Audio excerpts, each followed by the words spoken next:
Oops, wrong intro, you guys. So, I heard some people around this area that likes to talk football, huh? So let that be known then. Let's get it cracking, man.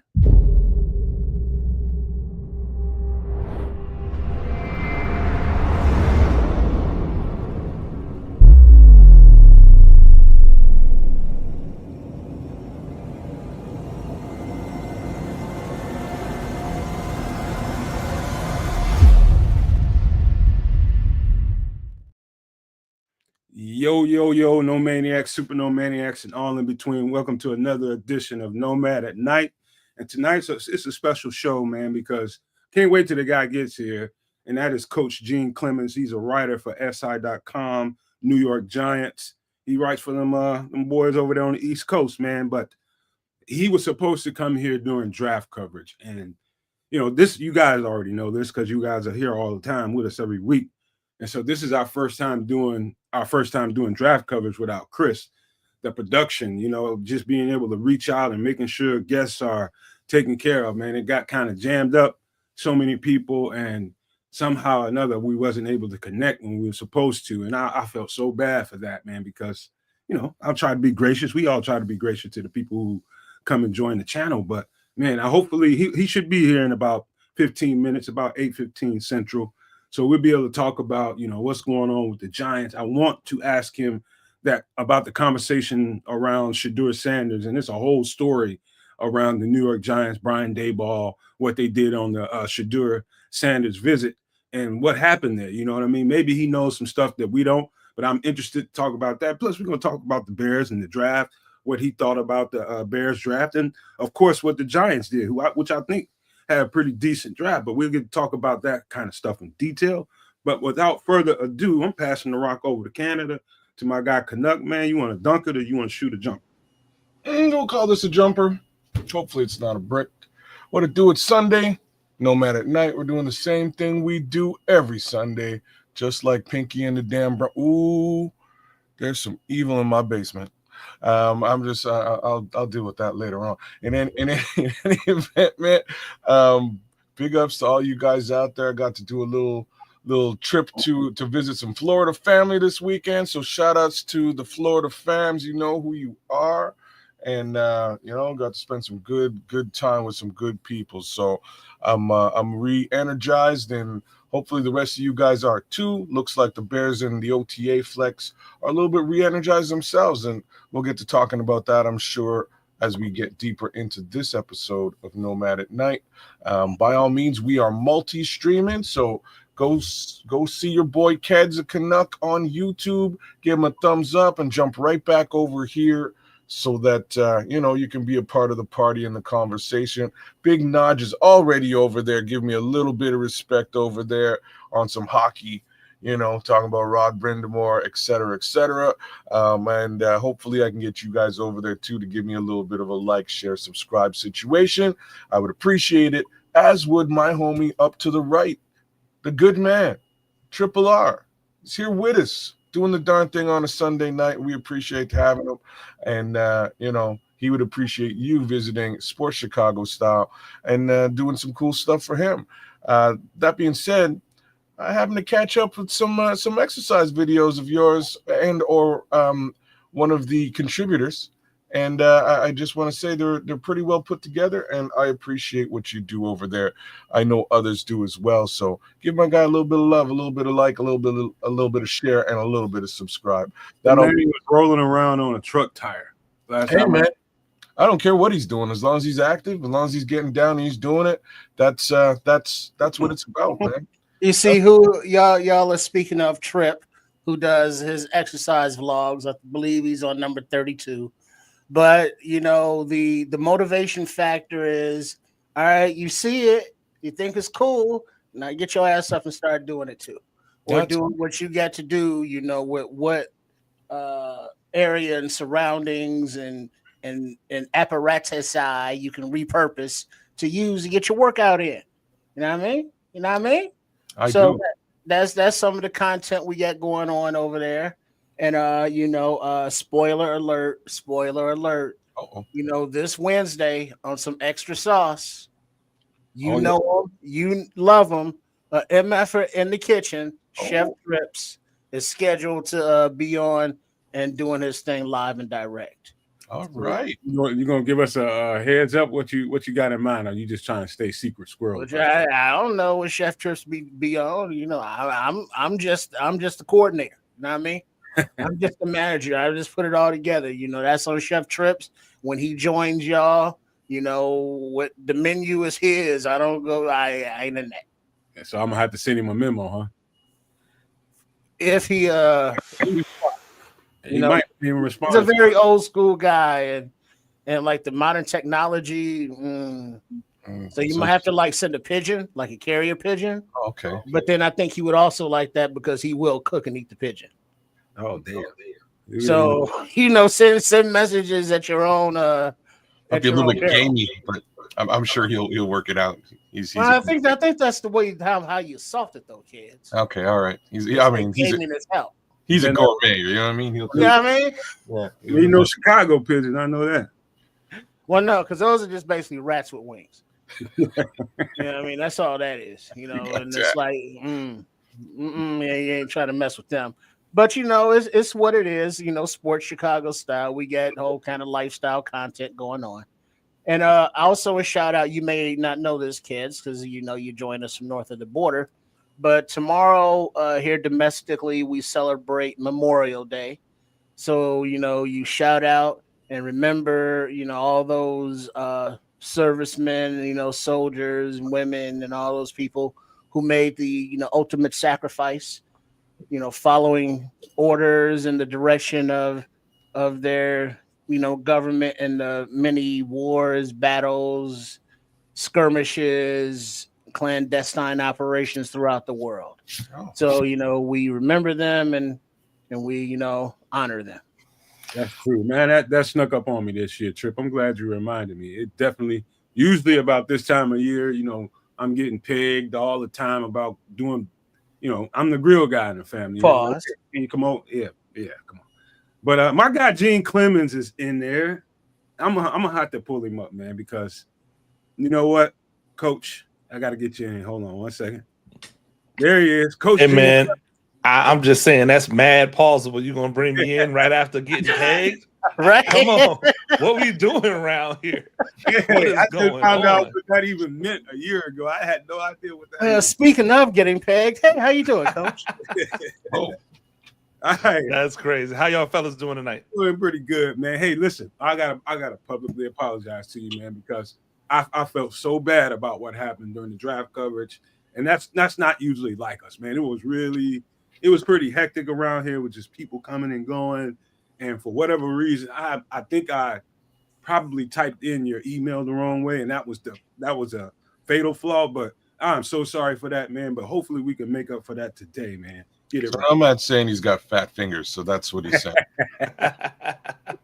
Hey, you know what? It's okay. Everybody makes mistakes. Nobody's perfect. So I'm just happy we can come and chop it up and talk all things that is football. We're getting incrementally closer to having college back, having the NFL back. I love me some UFL. I love the European League of Football.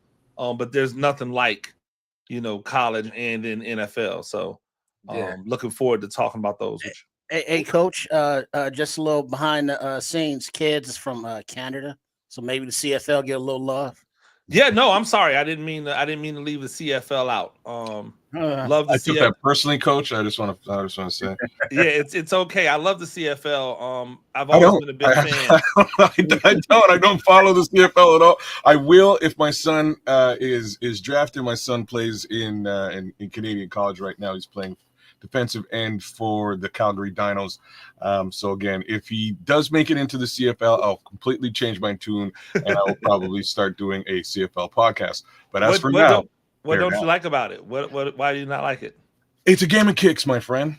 Right? Like that's what I don't like about it. It's not the hits. It's not part of the scheming is really run the ball down your throat much more so than pass because you only have 2 downs to do it in. That third down it's a punt every single time. There's no 2 ways about that. So you need to really get your first down on 2. So it's a different game. there's also some weird, funky rules in there that Yep. you Like kind of that weird punt thing where if it goes across the line, you get a point. Yeah, like it's weird. I don't know how It's that works. called a rouge, and like in French, like in French that rouge just means that, red. It just means red. So I'm like, that don't even make no like.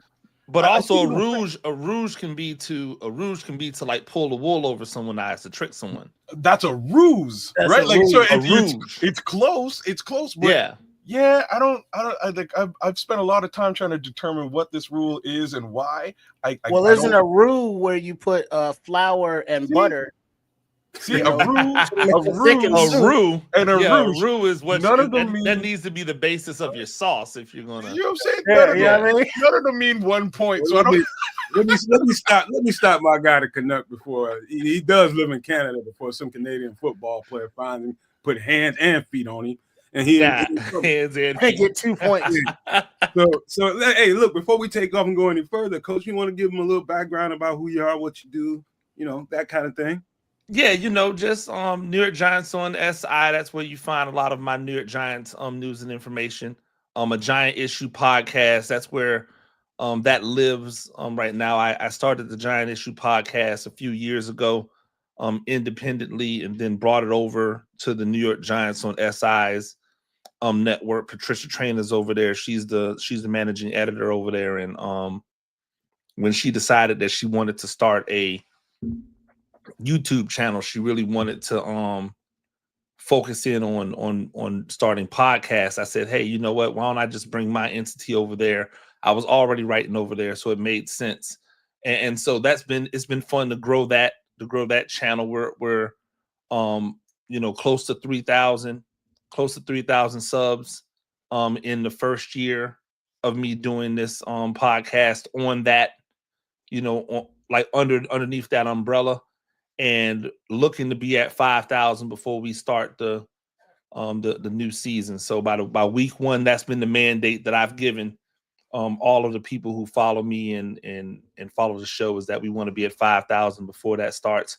I also do a lot of work with Matthew Berry's Fantasy Life, which is where I do a lot of more like on air stuff, like in front of the camera, things for their various entities, whether that's sports betting or fantasy sports. And so really enjoy my time over there and what I do. And then, just everything that comes with it, man. Football game plan. I love football. So we do everything that has to do with football. We're about it. Emory just dropped his latest 2025 pro football draft guide. And if you know anything about Emory, he does a lot of stuff with all the different leagues and really trying to shed light on that. And so it's been great over these last 10 to 12 years to really be able to focus in on just being the place where football makes sense. And so enjoy what I do, and happy to talk about it anytime. Are you from New York? Nah, not from New York at all. I was born in Paterson, New Jersey, but I don't claim it because I didn't grow up there. I think for me, wherever you spend your adolescence at, that's usually where you're from, because that normally informs how you think about things. And so I consider myself to be from Tampa, Florida, although I spent time in Chicago early on. I have a lot of years in Chicago. I consider myself to be in Tampa because that's where my adolescence was. Hey, you know what, Coach? Congratulations over there, by the way, man. I spotted you. I found out, and by the way, I did get Emory's draft guide too. I had to buy it, man, because I heard Aldo talking so much about it. Then I listened to him talk about it. I said, let me take it. That's the first time I did it this year. And it was pretty it was detailed, man. I was just like, okay. All right, so I'm definitely well over 1,000 prospects in there, man. And again, it's not just trying to look at the top 100 guys or the top 150 dudes. That's easy to do. Those things right themselves, right? But when you're digging into thousands, you're digging into players that may never play in the NFL, but might populate the CFL, might populate the UFL, may populate the ELF. So all of these different leagues, now that they are burgeoning, like the opportunity to be able to understand the players that you're getting, you're not going to find it in many other publications. You're not going to find it in The Beast. that is Dane Brugler's thing over at the Athletic. And it's no shade against Dane, but like he's sticking to a pretty niche lane with his. And there's other guys who do really, really great work. Matt Waldman's RSP is a really great thing, but he only does skill positions, right? And so Thor Nystrom does a 500 for Fantasy Life, but when you go to that next 500, those are the guys that you were looking for and saying, hey, when Emery's got 90 plus quarterbacks ranked, all of them aren't going to the NFL. So where are we going to see these guys at? What I think is the most fun thing to do is see any time that a team signs a player and you hear someone go, man, who is this person? Just go and look in the draft guide. They're probably in there. You mean like our 4th round pick linebacker Ruben Hippolyte? Oh, for sure. He's definitely in there.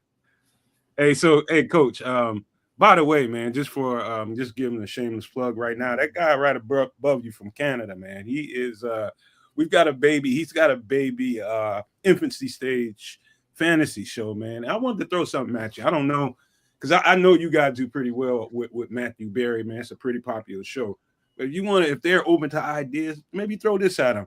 Maybe once a week, bring in one of these smaller podcasters that's doing fantasy just for about 5 minutes, just to give them a shout out, man. That will definitely drive the people to it. Like, man, they putting regular podcasters up there. Just wanted to throw that out there. And maybe if you got time, come do a guest spot with us over on his channel is called. What I was gonna do, now that you put my foot in my own mouth there for me, thanks. But either way, I was gonna definitely invite you over to Superflex Fantasy Football Show. That's my show. I've been doing it for a solid year now, about to ramp things up for this year. By all means, I would love to have correspondence for the individual teams out there, and you're a Giants guy. So it'd be great to have you on maybe for an episode or two throughout the season. Same token, I would love to do the Bears thing for you guys if you're doing if by way of your fantasy football situation as well. So if you do need a Bears correspondent, I can, we can go quid pro quo. Yeah, I don't know if you know anything about Matthew Berry, but he's a millionaire, so I don't make any decisions over at Fantasy Life. They don't need the input of your boy. I'm really there to be the talent and continue to get my footprint where it is. However, I'm more than willing to come on, man, and talk. I think that the one thing we don't do enough of as Black creatives in the space is to patronize and uplift each other's platforms. I keep telling people all the time that this is not competition. It is infinitely possible for you to all blow up individually without having to ever compete for fans. Like there's when you think about just the sheer numbers of how many people there are just in the United States, and the fact that 1%, if you got 1% of the United States fan base, you would have millions upon millions of fans. So really, in order to be somewhat, successful and be able to like carve out a niche and a lane where you can not only be heard but make money, right? You need 1% of a 1% to be loyal fans. And so we can all eat, we can all be prosperous, we can all look out for each other. The idea for me is always to try to pay things forward and reciprocate through time, because time is the real currency. And if you're willing to give me your time, then that shows me that you really care about what we're trying to do and making it the best we can make it. Amen to that, man. Couldn't have said it better myself, my friend. Yeah, South side of Chicago, stand up, by the way. South side, West side. Fight power. South side. Let's give the people what they came here for, man. So let's just start with you all over in New York, man. What about the Giants? I should have done better about finding out who exactly they drafted. I believe I know a few. Oh, let me go through it for you. Let him. Okay, all right. Let him. What do you think? What do you think about the Giants draft, and what do you think they stand right about now? Then we'll get into some of this other Bear stuff and should do it later. I think everything with the Giants comes down to how it works out. right? Like you can, we can toil back and forth about whether you like the picks or don't like the picks, but the hay is in the barn already, right? Like I'm on record as saying that I would not have gone the way in which the Giants went. I don't understand why you draft Abdul Carter when you have Kayvon Thibodeau and Brian Burns. You essentially drafted the same kind of guy, but cool, right? Because I thought you could have gotten a proximity, another like decent twitchy edge rusher in the second round. You didn't have to take one with that top pick. If you didn't like Sanders, which I don't, it's never really made a lot of sense to me how you can pour so much energy into someone, seemingly pour no energy in the other person, and then have us believe that the other person was your pick the entire time. That like that's a lot of resources, time, money to use to throw people off the scent of the guy that you really wanted, right? So when I look at give me 1 second, because when I look at Abdul Carter, it's not that I don't think he can be great. I do.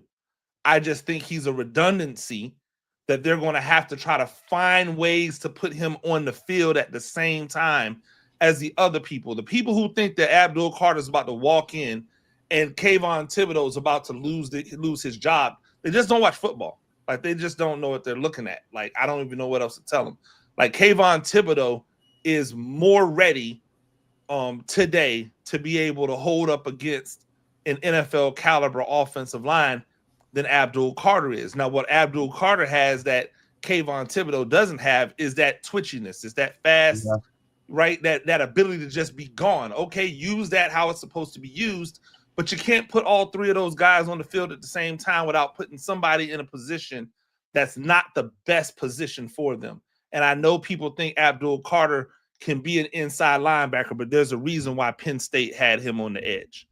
Well, and it's not so like. That's where I am with that. Okay, real quick. Now, see, I don't know whether whether that Dayball regime, did they inherit Kayvon Thibodeau or did they draft him number one? Number two, there's been some rumors around here that, you know, the Bears want to trade for everybody. You know what I mean? So Kayvon Thibodeau. So could that be part of what's going on here? Did they inherit that guy or did they draft Kayvon Thibodeau? No, they drafted him. They drafted him? Yeah, he's their guy. Wow. Somebody doesn't like somebody. He's their guy. I'm here to tell you that what you hear from people versus what's actually being said on the inside can't be further from different. Like a lot of people, because this is what we're in now, like the lines of journalism have been blurred, where it's tabloid, it's rumor mill, it's gossip column stuff that blurs into real journalism. But the New York Giants don't have a problem with Kayvon Thibodeau at all. Oh, really? So like all of that is coming from media people and fanalists who have a problem with Kayvon Thibodeau just because he's not getting consistent 10 plus sacks a season.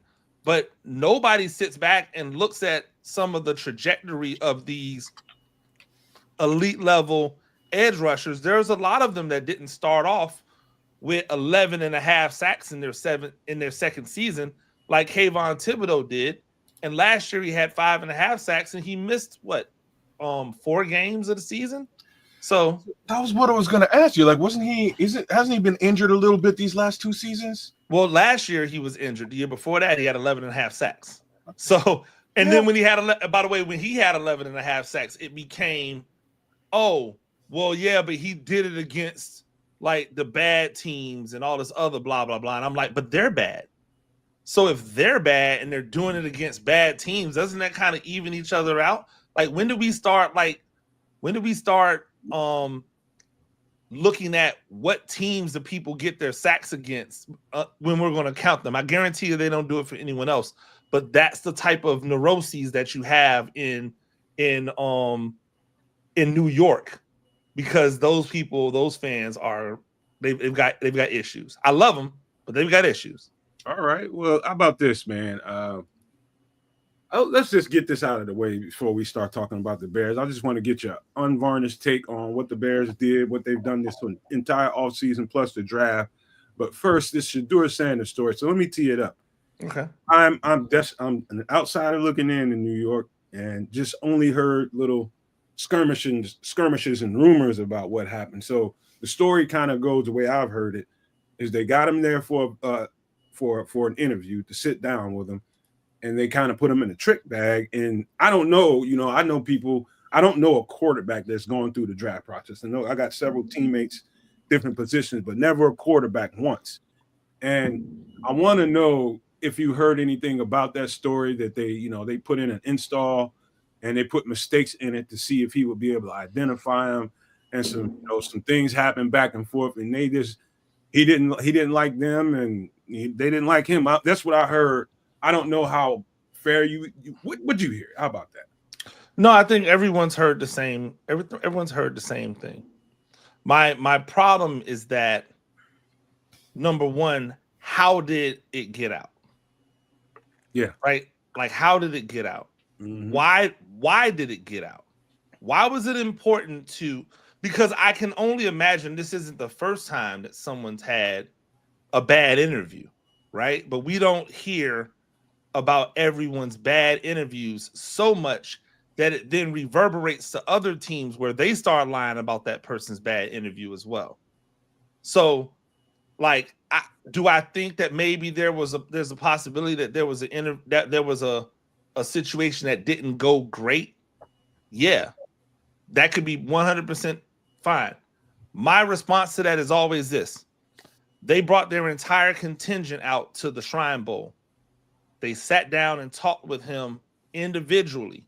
They were there for Shedeur Sanders. They weren't there for anyone else. They brought the entire contingent there. Never heard anything bad there.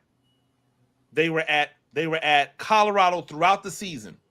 Not one thing bad. Never heard anything bad. This one interview was a not good interview, and that made you decide that you were going to leak information that would blow up this young man's entire life. Like, that seems excessive to me. Right? If you don't want to draft him, then just don't draft him. Cool. Right? People would have went, "Oh, that's surprising. We thought the Giants were going to draft Shedeur Sanders." So then after the draft is over with, you can leak all that information. But to leak that information before the draft in enough times where other organizations, fanalists that are looking for some traction, can jump on it and make it seem like he had these types of interviews everywhere, that's clown behavior.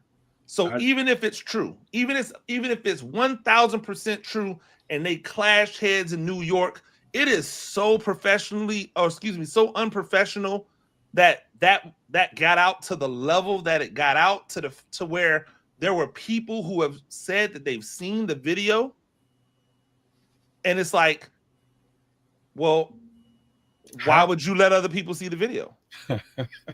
Right? Like what are we doing here? Like, how are people not fired? I watched Shedeur Sanders very, very carefully ever since he went to Jackson State. And, his play on the field speaks for itself. And you're going to not draft somebody because somebody rubbed you the wrong way or missed something. What do you expect he's going to make? You're going to not draft somebody because of that. I just think the whole thing is totally ludicrous. Everything about the situation felt wrong, but that's my opinion. It felt like a hit.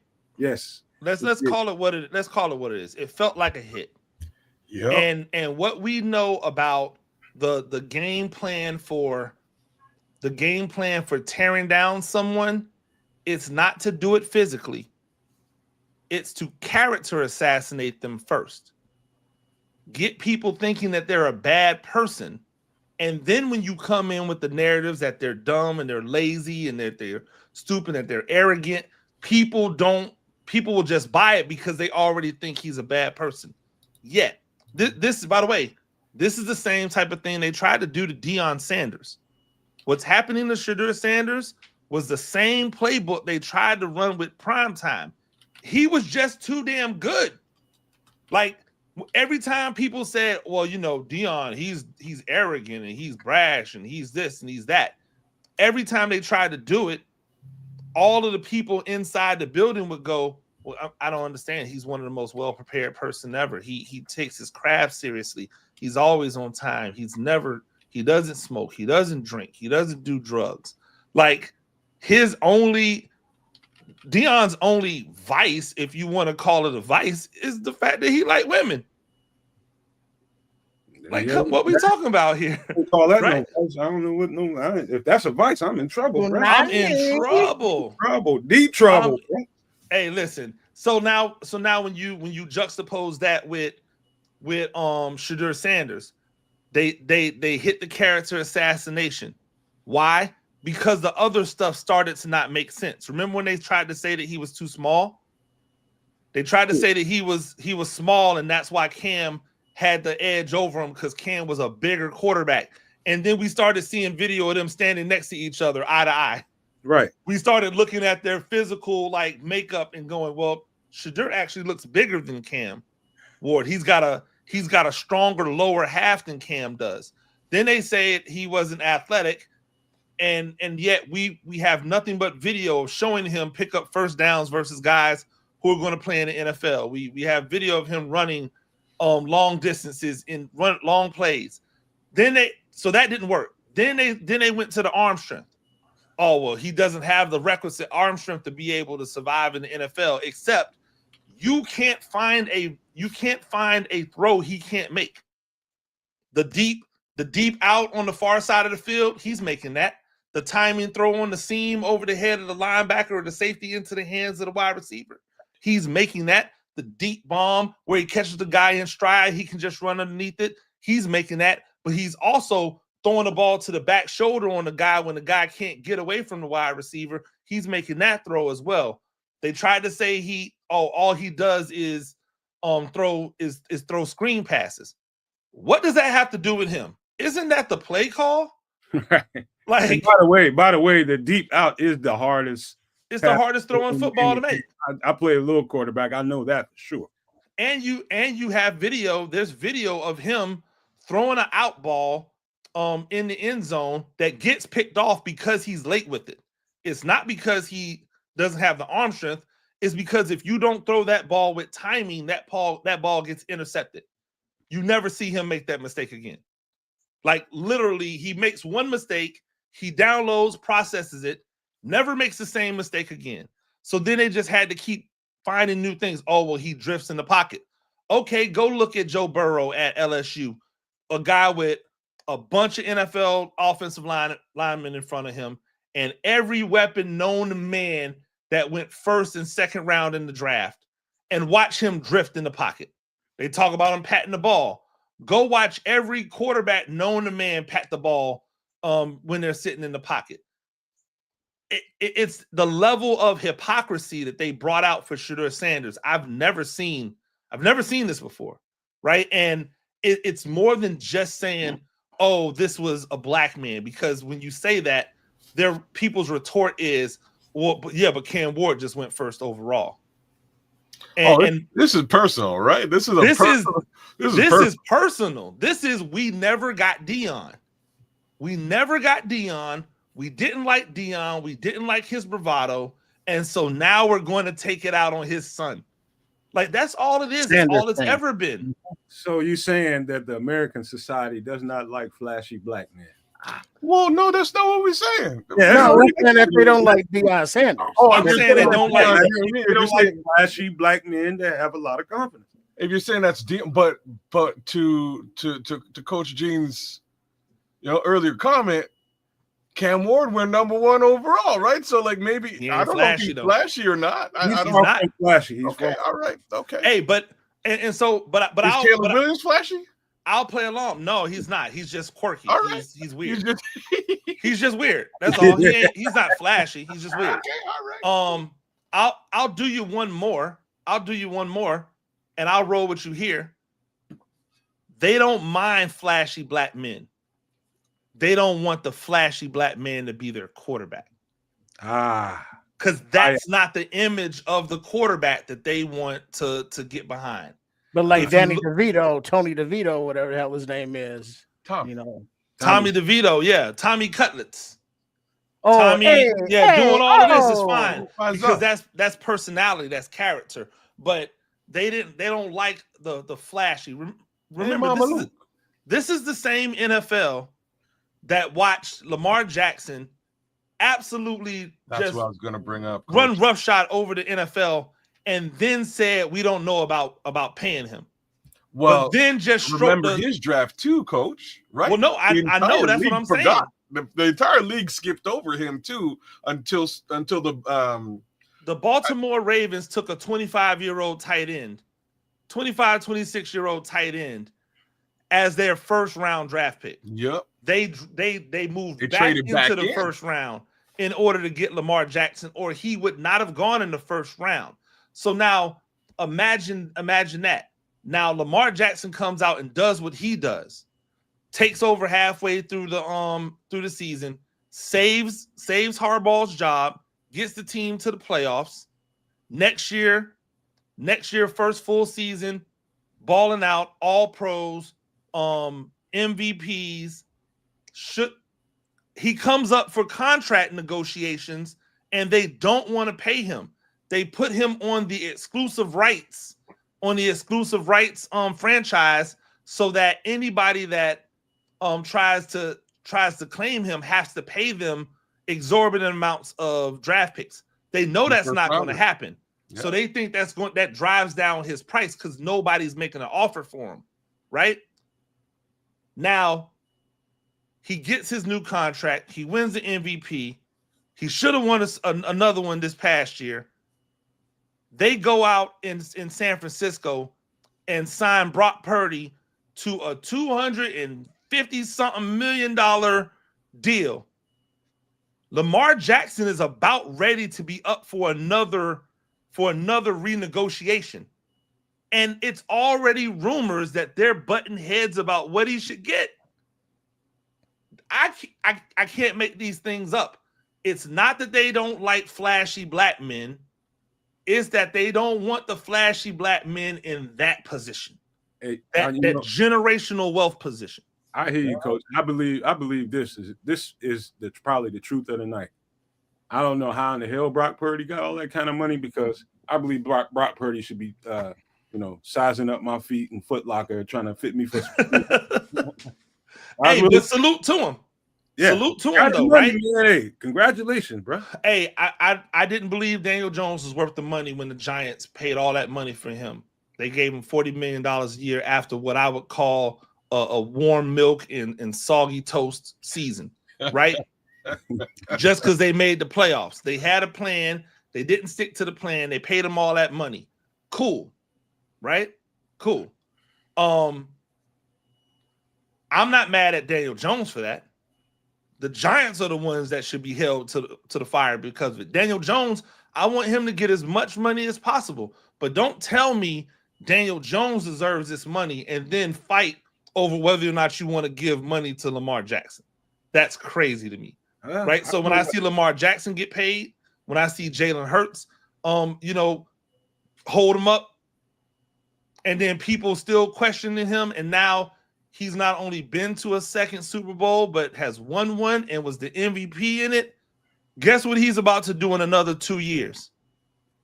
Hey, re-up that contract. I know how they do it, LSU. I know one thing. Right? Hey, give me the loot. Give me the loot. Hey, man, I'm going to tell you right now, Brock Purdy just hit that team over the head with a bag of nickels. And absolutely. They didn't even see it coming. And thank you, Brock Purdy, because now you gotta back the Brinks truck up for Lamar Jackson. If you're going to pay Brock Purdy $250 million, then if I'm Lamar Jackson, I'm right back to, hey, I need a fully guaranteed whatever the number is. I'm thinking it should be $70+ million a year. Like if you're not coming with $70+ million a year, we can't even have a conversation. All right. I'd be starting at the Deshaun Watson number. That's where I would be starting. No, I'm starting at the Dak Prescott number. Okay. Dak Prescott got that bread. I need $70 million a year. this could carry on for the next 2 hours, I believe, because it's a hell of I can go on and on about this because it's some bad business deals going on. There's some bad faith negotiating probably going on behind the scenes too. But here's what people want to talk about. Now, here's I'm gonna set this up for you as well. Wait, before you get that Nomad palate cleanser, my OCD has to be cleared. And Coach, you said something about hey in the middle of the barn. Hey, I'm from the South. Smoking hey. on boom boom. Yeah, Hey, in the middle of the barn. That's shit. that joint. You know. Don't make me sing the lyrics though, because those things are way too fast. I can't. Yeah, I feel you. But also, you mentioned, say too small. Cool, because I don't get upset. I kick a hole in the speaker, pull a plug, then I jet. Back to the lab. So Shedeur Sanders was like, all right, cool. Let's see what they got down in Tennessee. We see that they traded Flacco away, or not Tennessee. I'm sorry, Cleveland. They traded Flacco away, so that lessened that room a little bit. So between let's see, Shedeur, he got to beat out Dylan Gabriel, to shine. So what do you think of that battle? I don't think there's a battle going on. I just think you ever see Dylan Gabriel throw a football? I don't think there's a battle going on. I think they're just going to decide who they want the quarterback to be, and that's what it's going to come down to. There's no battle. This isn't a situation where anybody with a brain thinks Dylan Gabriel is better than Shedeur Sanders is. This which further tells me that it was some tomfoolery that Dylan Gabriel was drafted ahead of Shedeur Sanders. Well, there's 5 picks before Shedeur Sanders. Absolutely, and they're all bad. If you're asking me, because I still believe, and I love Cam Ward.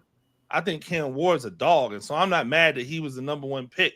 But I think Shedeur Sanders is the best quarterback in this draft, and it's gonna show sooner rather than later if Shedeur Sanders gets a legitimate opportunity to play. All right, but I think that just really comes down to whether they want to do it or not. I don't think it's a who's playing better, who's not playing better. We saw with the glorified 7-on-7 that was going on out there. Shedeur's out there dropping dimes. Like, that doesn't change. The man's never had an offensive line. You don't have to back up out of the pocket when you've got an offensive line in front of you. So we'll see.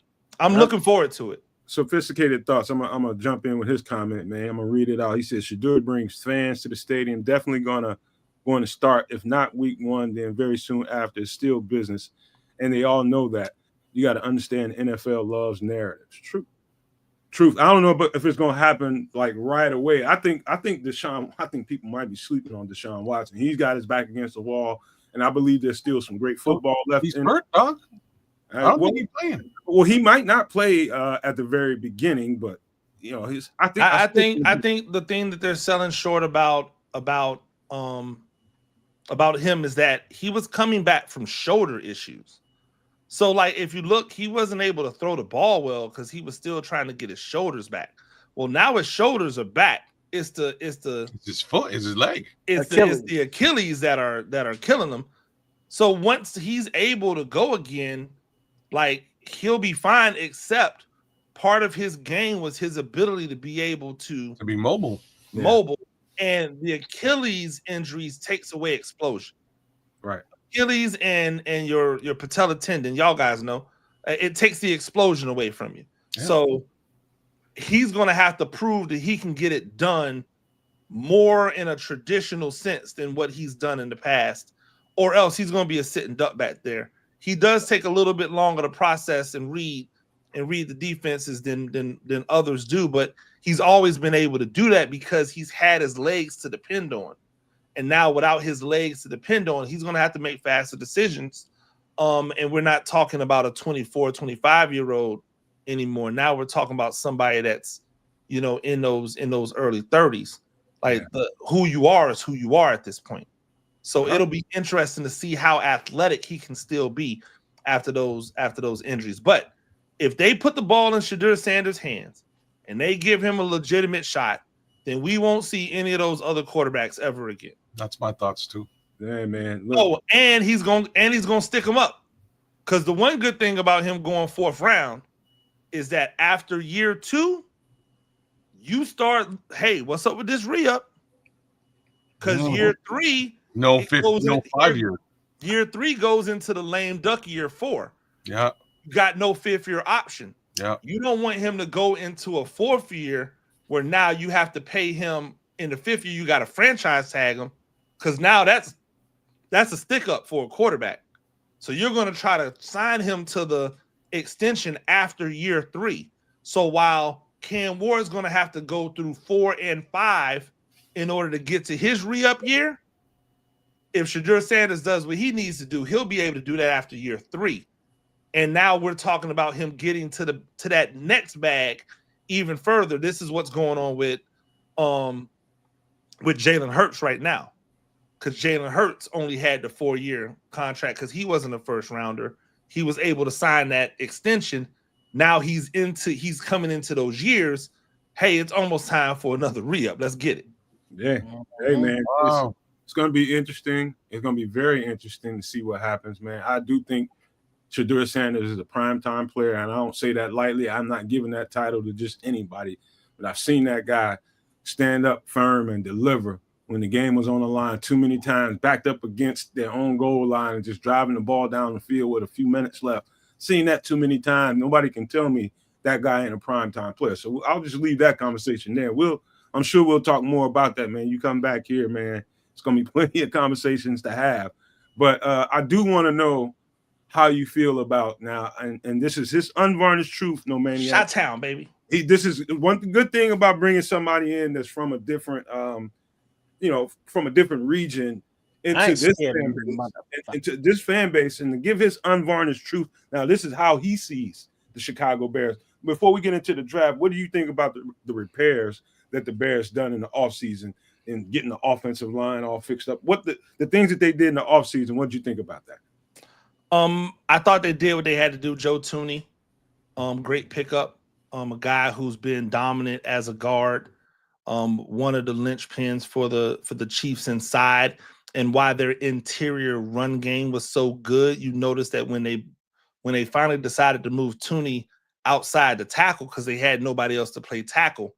Notice how bad Kansas City's run game got, especially inside. Yeah. And so bringing a guy like that in, that's great. I thought revamping the offensive line was definitely the way to go. I thought that the moves that they made were good moves. I mean, Ben Johnson's cool. Like I'm not over here giving these dudes all of this offensive genius stuff, out the gate, but he can't be any worse than the dude that they fired originally was. Oh, Shane Waldron? I don't know, Matt Eberflus and Shane Waldron. Like both of them just bad. Like now, my guy that took over for him, I thought he actually did a pretty decent job when he took over. It was McGahee. Thomas Brown. It was a McGahee or Brown. Oh yeah, Thomas Brown. Thomas McGahee is he's a special teams coordinator that went down to Tampa Bay. But yeah, I thought Brown did a great job when he took over last year of being a little bit more like reasonable with the things he was asking like the quarterback to do. So I like the moves that they made in the leading up to the draft. I do have some questions about the draft picks though. We'll get there. We'll get there. So they made the move. They rebolstered the interior of the offensive line. Mm-hmm. They went and grabbed Dio Odingbo, who I think has tremendous upside, edge rusher out of Indianapolis. I think he hasn't seen his best days yet by far, in my opinion. But what do you think about that move? I thought it was a pretty good one. Yeah, I think anytime you can get, edge rushers are premiums, right? Like defensive ends, I don't even screw the edge rushers thing. Defensive ends are always a premium because those guys really can set the tempo of what your defense can do, especially when they're disruptive forces. So the one thing I will say is that Indianapolis has an abundance of these defenders who end up being like really good defenders that go other places, and they don't all go other places and kill it. So, like, and then I think it's something to be said about the fact that the Colts defense is so leaky. So I like the play. I want to see him. I want to see him get better with his hands. I think that he has the opportunity to be a good force over there. Let's just see how the chemistry with the defense, kind of comes together, because I think that matters a lot of times too. We're seeing that with Bobby Okereke with New York. He had Wink Martindale. He was a killer. They moved to Shane Bowen. All of a sudden, dude, like he ain't never played football before. So I'll wait and reserve a little bit of reservation just on that. Let's see how he works in the defense. But I thought it was a great pickup. So what do you think of? I love when I found out. I don't know how I found out at this point, but when I found out that they, most people would see Grady Jarrett. Oh, he's 32 years old, man. What the hell are you excited about that for, Nomad? Let me tell you something. That's not a normal, you have to be around enough football, played enough football, and see it the way you ought to see it. Grady Jarrett's not a weathered 32-year-old. No. No. He's got a lot of juice left. He had juice last year with Atlanta. I was surprised Atlanta let him go. I thought that he should have been a guy who retired as a Falcon. But we see this now, right? I mean, Chicago's done this, right? Let a guy go in thinking that he was done, and then the guy's still playing football today, right? Like, actually, if we're keeping it a bean, the Chicago defense should be way better than what it is. You had a killer at linebacker. You let him go away, or you traded him away, only to then sign another linebacker who's not as good as him to a big contract. I think when you're talking about a guy like Grady Jarrett, like I know the whoever the person was said he's not worth that money. Like, don't look at the full number. Like, these numbers get reworked all the time. Only look at the guaranteed money.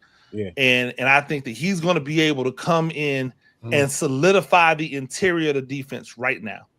Like, he will make that interior defense much better. He'll give you some pressure up the middle. He'll be great against the run, and he'll be a leader in that front seven to be able to kind of galvanize that unit and have them playing better.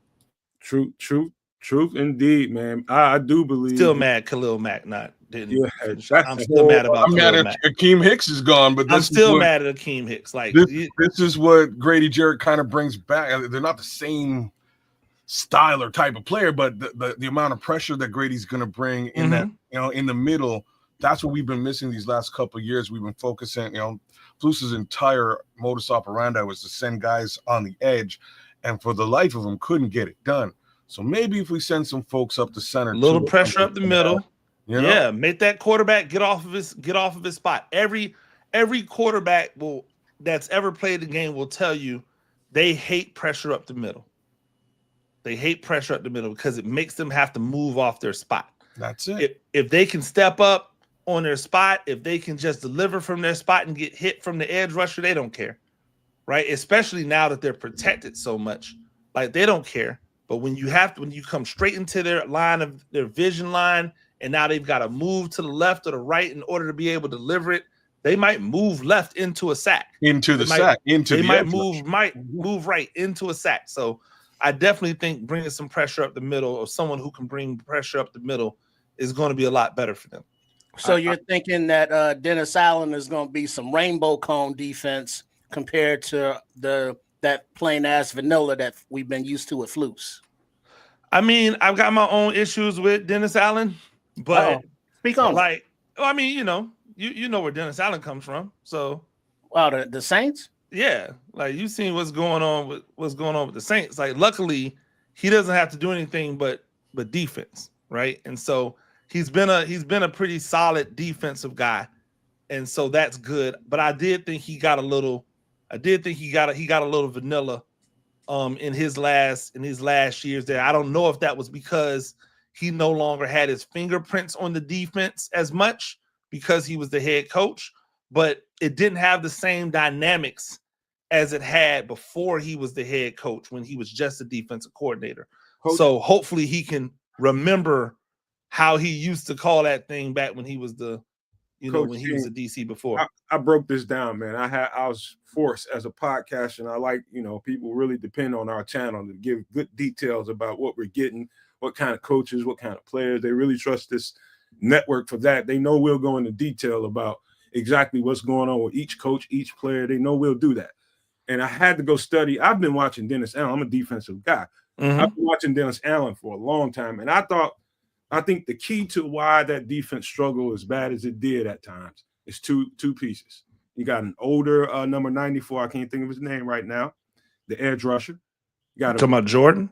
Yeah, Cam Jordan. You got an older Cam Jordan. I believe the loss of David Onyemata was bigger than they thought it was going to be.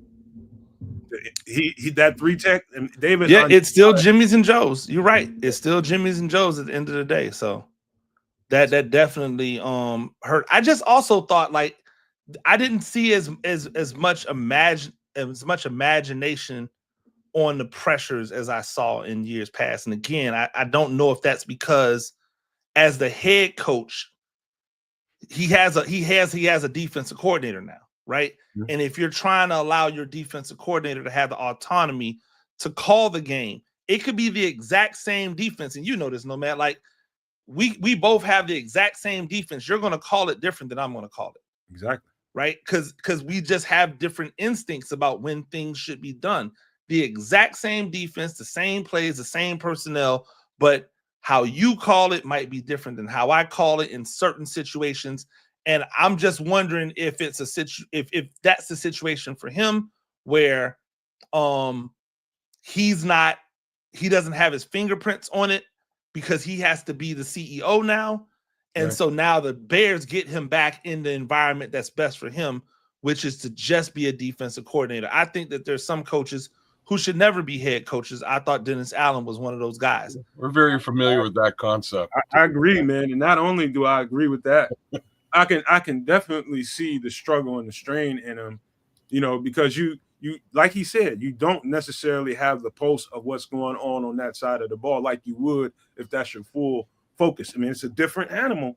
Mm-hmm. When you're sitting there, you got time in between series to really get down and go look at those snapshots, look at whatever you're looking at on the iPad, and you can really dial into what you got going on. Instead, he's making sure the sideline is proper. Everybody's doing what they're supposed to be doing. Everybody's, that's a whole job within itself. And so I hate to say that somebody is ill prepared to be a head coach rather than, this first time around for him, maybe he learns some stuff and that he'll do some stuff differently next time. Me personally, I would much rather see him as a D coordinator than as a head coach, but that's me. I'm pretty sure this is his second go around. He was the head coach with Las Vegas, I think. I don't know. Was he? Yeah. Interim. But yeah, he did. It's done. He'll never be another head coach. No. Yeah, he shouldn't, but I don't think that should take away from his abilities as a coordinator. And so hopefully, what we saw happening in the erosion that we saw happening in the Saints was because they made a defensive coordinator into a head coach who was not ready or capable of being that CEO guy, and things just withered because of it. Well, it's a bit deeper than that. They're struggling at the quarterback position. That's probably the biggest issue for them as far as the offense is concerned. The other side of the ball, they did all right on defense. Wasn't a terrible defense being fielded all those years with Dennis Allen running things. But everything you said could be applied to our previous head coach, and it's kind of ironic. And I'm really glad that we have somebody who kind of will be able to fill those shoes, but hopefully is a little bit more aggressive. And I'm looking at this chat right now, and some of these comments are amazing. This is one that I got to bring up. That Cowboys game from Brandon J. Bias is going to be must-see TV So at some point, I believe game number 3 this year, the Bears are going up against the Dallas Cowboys, which is where Matt Eberflus landed and is a defensive coordinator all over again. And I got to say, Matt Eberflus is one hell of a defensive coordinator. That's about all he is. You know what I mean? Like he's going to do well with the Cowboys. I think it's going to work out well, but hopefully they don't get the better of the Bears in a very similar situation with Dennis Allen. Well, let me just chime in there, Coach. Before you go ahead and take all the rest of the glory as you've been doing this morning. Thank you for joining us, because this man has his football knowledge in its own point. But I'm not enthralled with the coaches that have so much on their plate that they just don't have the bandwidth to address it. They're good coordinators. But once you move them up to that next level of head coach, now everything is lackluster because they can't focus on the coordination part because they have the head coaching thing to do, and it just hurts them professionally. Whereas I like the going backwards part from, being a good, speaking of Dennis Allen, being a good defensive coordinator to failing at head coach. Let's be honest. Now get back to your roots, get back to the defensive coordinating spots and handle that and focus on that, and don't have to worry about the head coaching responsibilities. Plus the staff that he's put together: D-line coach Jeremy Garrett, defensive quality control Kenny Norton Jr., linebackers coach Richard Smith, old school dude, and a young dude Kevin Koch, and then for the cornerbacks, Al Harris. So we got some young up-and-coming coaches on the defense and offense, as well as some old heads who have that knowledge and experience. So the way they're putting this all together, I'm hoping that everybody's in the right position now that they can make these players and put them in the best position to win as possible. No, I'm with you, and let me pay this off. By the way, Dennis Allen was the head coach of the Raiders from 2012 to 2014. So not 2 years. It wasn't interim. So not an interim situation. He was just trash. Like just keep it a bean. Like I just wanted to let y'all know he's not good at this head coaching thing. Perfect. Even the quarterback thing that you talked about is a product of him not like doing what he should have did, which is just turning it over to Jameis Winston, because that's what was already in the pipeline for it to be done. He wanted to go out and get a dude, and that dude was a bozo. So it's like, deliver us from pick sixes. Yeah. Yeah, so I agree. I hope he's at his best as a defensive coordinator. I hope Eberflus, is more in his bag as a defensive coordinator. We're going to find out pretty quickly though, because week 2, I think they've got the Giants. That offense will be a lot improved. Then they'll run it back with the Bears, who have weapons all over the place. They should be really good offensively. So we'll see. We'll see what happens. All right. Tell you what, man. Number one, shout out to Brandon J. Bias. Yeah, Brandon J. Bias just became a new member. Shout out to you. Welcome. Appreciate the love, and man. Thanks there, Coach. Maybe it's all the love goes to you. Appreciate the love, Brandon, by giving you some great football content. And we got a new website coming out. There will be discounts for our new members. So trust me, we're going to pay it forward to you, man. We appreciate the love. But let's get to what I think most people want to talk about. And that is an outsider's view of what the Bears did in this draft. What do you think about the draft picks, Colston Loveland, Luther Burden, and so forth? What do you think about the Bears draft? Do what you've been doing. Just tell it like it is. First off, I don't understand the Colston Loveland draft pick. Okay. I don't understand the Colston Loveland draft pick. You can tell me, oh, well, he's athletic, he's this, he's that. Is he Brock Bowers? The answer is no. He's not Brock Bowers. He was never Brock Bowers in college. I don't expect him to be Brock Bowers in the league. And the problem is that you had Warren out there at tight end, who is a legitimate all-around tight end, a guy who can block and a guy who can receive. Colston Loveland is not going to be your inline tight end. And so essentially he's another receiver, but you took him and then you took Luther Burden. So it's almost like you took 2 wide receivers on a team where you already have a wide receiver number 1 and a wide receiver number 2. I love the Burden pick. I just don't love the Burden pick when you brought a Colston Loveland in, who's going to have to split time with your other tight end, because he's not a guy who you're going to put in line and say, hey, move some bodies for us. That guy was on the field. I mean, he was on the board when you took Colston Loveland, and you still took the guy who only has one trick in the bag. So and it's not even that I don't think Colston Loveland is a good player. Like, I think he's a good player, but Warren is a better all-around tight end than Colston Loveland is. I'm sorry, Christopher Edgerton. I'm sorry, my guy, but Warren is a better all-around tight end than Colston Loveland. And so if you're going to go tight end there, which I'm not mad at, even though you could have went running back, like, if you're going to go tight end there, get the tight end with the biggest upside, and to me that's Warren. Especially if you're going to come back in round number 2 and go wide receiver. And so now you've just got a big slot guy in Loveland to go with the Luther Burden, and the 2 guys that are already in the fold, ready to go, looking to have like resurgent years for one and a breakout year for the other.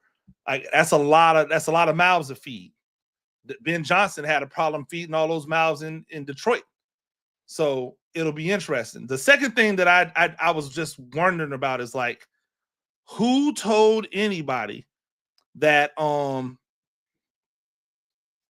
that Kyle Monangai was going to be the answer at running back? I caught flack over here whenever. Who are we kidding? And listen, he was a cool little college running back. That dude can't run away from anybody. That dude ain't gonna be breaking no tackles like that in the NFL. He is a 2.5 yards in a cloud of dust running back in the NFL. Why are you, like, all of the running backs that were on the board that you could have added throughout the entire 7 rounds, and you settled on Kyle Monangai in the 7th round? I don't understand that pick at all. Like, to me, it's like you had an opportunity to add an elite back in the 1st or 2nd round. You could have gotten a back that fit a role. You could have gotten a bigger back who was just more of a power guy. You could have gotten a speedster once you got out of those first 2 rounds. To wait until the 7th and get a guy who isn't a power back and doesn't have any speed, I just don't understand that pick at all. Those 2 to me are the ones that I'm just like, like, I'm really just out here going, man, what we doing? I love Ozzie Trapillo as a pick. Think he's a great dude. Shamar Turner, great pick there. Hippolyte, low key, is going to be like a ball player. I don't know if it's this year, but I think if he gets an opportunity, a consistent opportunity, he's going to be a ball player. Zach Frazier, we'll see. It's all gonna depend on how he adjusts to the level of competition when he gets up here and he's got to go against all of these, like, really good wide receivers that are in the NFC. Like how he'll adjust. But yeah, like, those are the 2 that really, that's one at the top and one at the bottom, and then not addressing running back sooner, where I'm just like, I feel like y'all, like, I said that right there. I said it right after the draft, right during the draft. I mean, we were live, and I'm saying the exact same thing you said about running back. I don't have a problem with Kyle Monangai. I just don't think. I think we want to get excited about the running back because we had a running back situation here in Chicago. We just didn't have enough depth, and people get excited about that around here. Now, yeah, I know. I want to say to the No Maniacs, Super No Maniacs, and everybody, never, ever, ever in your life shoot the messenger, ever. He's just telling it how you saw it. Hey, shoot. He Go just ahead and told shoot. it the way that I've been telling it too, right? Like, and I'm talking about all of these picks.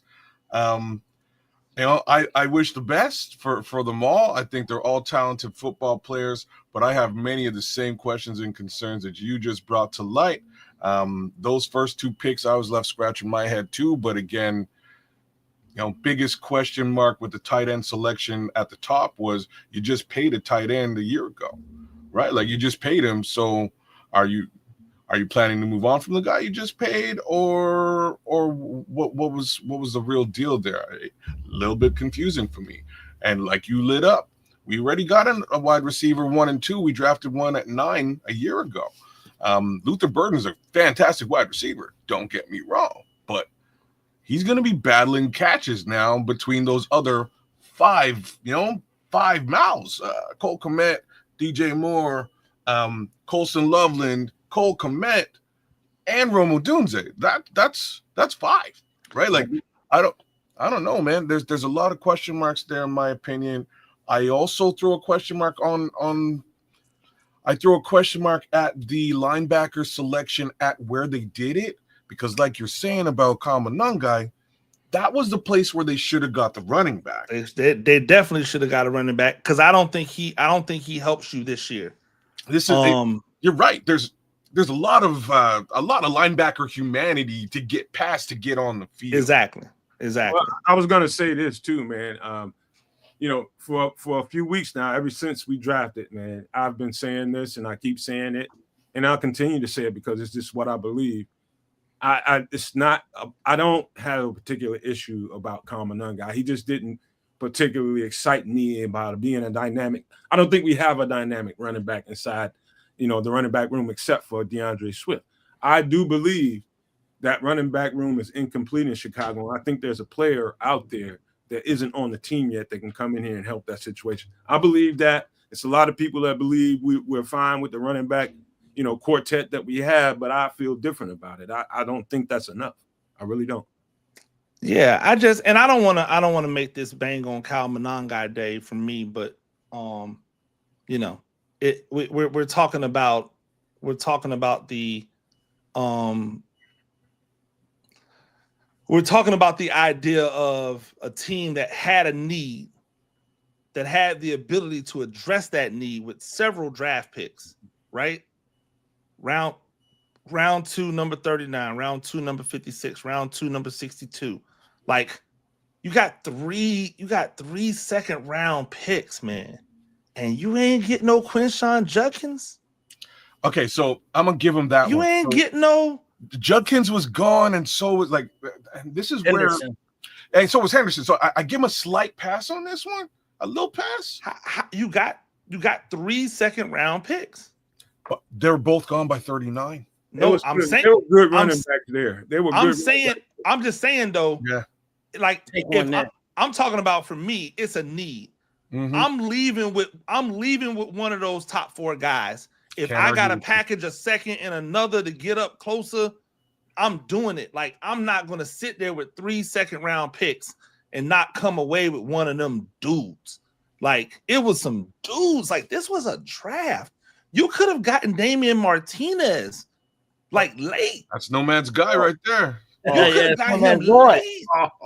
Oh my goodness. He was just out there chilling. You could have got Rocket Sanders. He was just out there chilling. Taj Brooks, there's a bunch of them. Oh my, even Scatterbo was right there where before the Hippolyte pick. Listen, the Giants took Scatterbo, and I'm saying you could have got those other dudes. Like, I like Scatterbo. He's got a lot of miles on his legs though. Scatterbo got a lot of miles on his legs. Tires.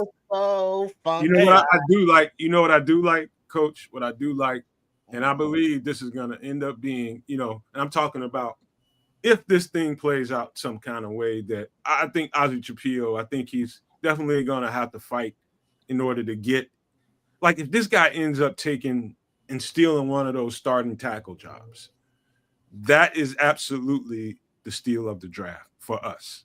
If that guy, I think because of what I've seen on tape. Now, the only problem that I have with him, Coach, and I've said this numerous times, I put multiple shorts out there bringing it out. I think he's going to when he runs into a Sweat, a player like that, like a Monty Sweat, that's when we're gonna see what he's made of. But I think his flexibility, I think he just got. I mean, I didn't see it being an inhibitor to him in college, but on this next level, it's gonna take for them to put them pads on. We're gonna find out what that looks like when live fire starts to happen, and if he can survive that, I think we got a few dynamic pieces, a couple of guys that can really give him a little bit of trouble. And then when they get into joint exercises, when he goes against the Dolphins, when he goes against the Bills, that's a real test for him. You can get to, see some other guys. And if he can survive those battles, man, I think that guy has some really clean tape. And that's a really good thing. Like when you don't have anything to complain about an offensive lineman when you're studying him, he had nothing to complain about, bro. He's a Boston College guy. Those guys come out clean. Like if you're looking at just the history of Boston College and their offensive linemen, those guys come out clean. Those Iowa boys, they come out clean. Wisconsin boys, they come out clean. They're not always the most fleet of foot. So sometimes you can catch them slipping on the speed rush, on a stab and dip. But like overall, they're just normally solid football players, right? Out the gate. I thought it was a great pick. To me, this comes down to, hey, we were putting together. Ben Johnson is here to put together the Chicago Bears version of the Detroit Lions. And so if that's the case, then I'm just saying, like, we've got some redundancies in places, and you don't got a Gibbs and you don't got a Montgomery, which is funny when I say that, knowing that the Bears had a Montgomery named Montgomery and let him go. Yeah. So, and then it's interesting because Ben Johnson had Swift and didn't know how to use him. So now he's got him back. Is it going to be better this time around than it was the first time around for him? I'm hoping for the best. I do think Swift's going to have he's going to have a good year, especially if they go out and get another vet running back. You know what I mean? Somebody out there that can really come in there and be. Now, I have confidence in Roschon.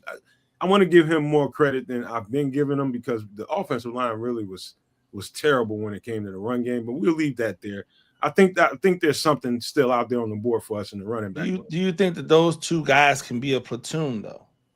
I think yeah. That's my question.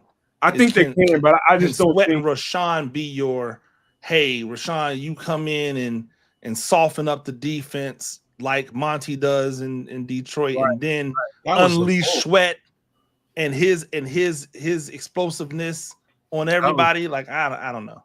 That was the hope, right? Swift, like I have problems with Swift's vision, but I also, like, as much as I cut down Swift, I have to give him some respect as a pass catching back. He's actually a really good pass catching back. You got to use him. That's how you got to use him. If they utilize him in the passing game, it can be a threat. It can be a dangerous situation.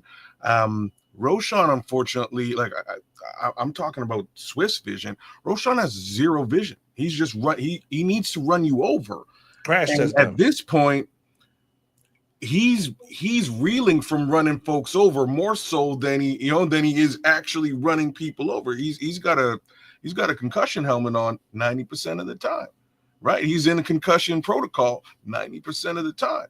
We do need a north-south back, but we need one that can run between the tackles too. Well, doesn't seem to have that. Swift's got great vision. Number one. Number two, he is more effective in the.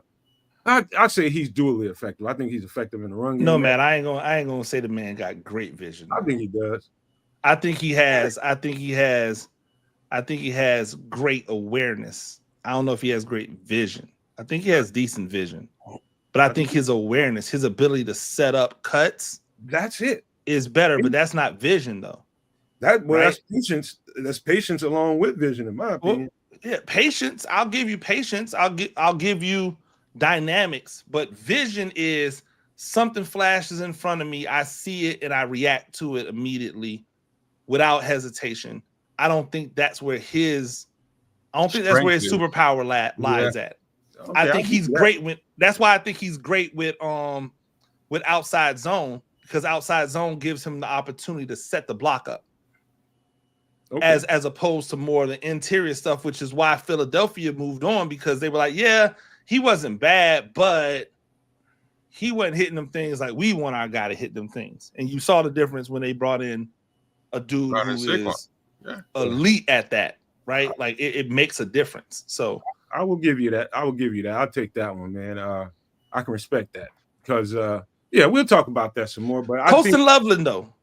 What do y'all like? Colston Loveland. Do y'all really think Colston Loveland is the dude? I think he was the best receiving tight end in the draft, hands down.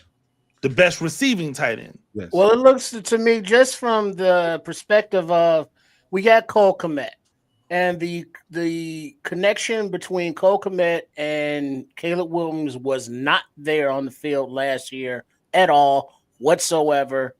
None, nil, nada, nothing. Cole Kmet would be standing there open, waving his arms like he's trying to, wave in a jet on a aircraft carrier. And Caleb Williams is like, nah, and look, 20 yards over his head. So with that said, Cole Kmet is also not an athletic, after the catch run kind of guy, like, your Kelseys or your Kittles, your athletic guys. Whereas Colston Loveland seems to fit that bill more, where he's just a big wide receiver, basically. And he's operates within that 20-yard area where I think they want to get Caleb to really focus on and take those open guys where Luther Burton eats in those areas. Quick game. The quick game, and get it out of his hands to take the mental aspect of wanting to deep game hunt out of the picture, because it's not there, because he's taking Swift in the flat, to capitalize on his hands. He's taking Colston Loveland in that tight end working area and getting the ball into the playmaker's hands, who have the yak ability, the yards after catch with Colston Loveland, with Swift, with Burden, and on with the weapons that have been amassed. So it seems like they want Loveland for more of a Ben Johnson, here's an offensive weapon to get comfortable with Caleb Williams with, more so than what Cole Kmet can offer. I don't even know if I buy that. Like, you know what I mean? Like, I'm not even sure if I do. But here's what I'll say about Loveland. Like, I like how oily his hips are when he's running routes. He's very very simple. Well, hey, the oil. Like, I'm sorry. Anyways, you know what I mean? But like, he's very smooth and slippery. And no Diddy again. He definitely is relatively fast. He gets open, and it's sort of you wouldn't really expect it. It's a bit of a mismatch. So I like what I see on tape with him.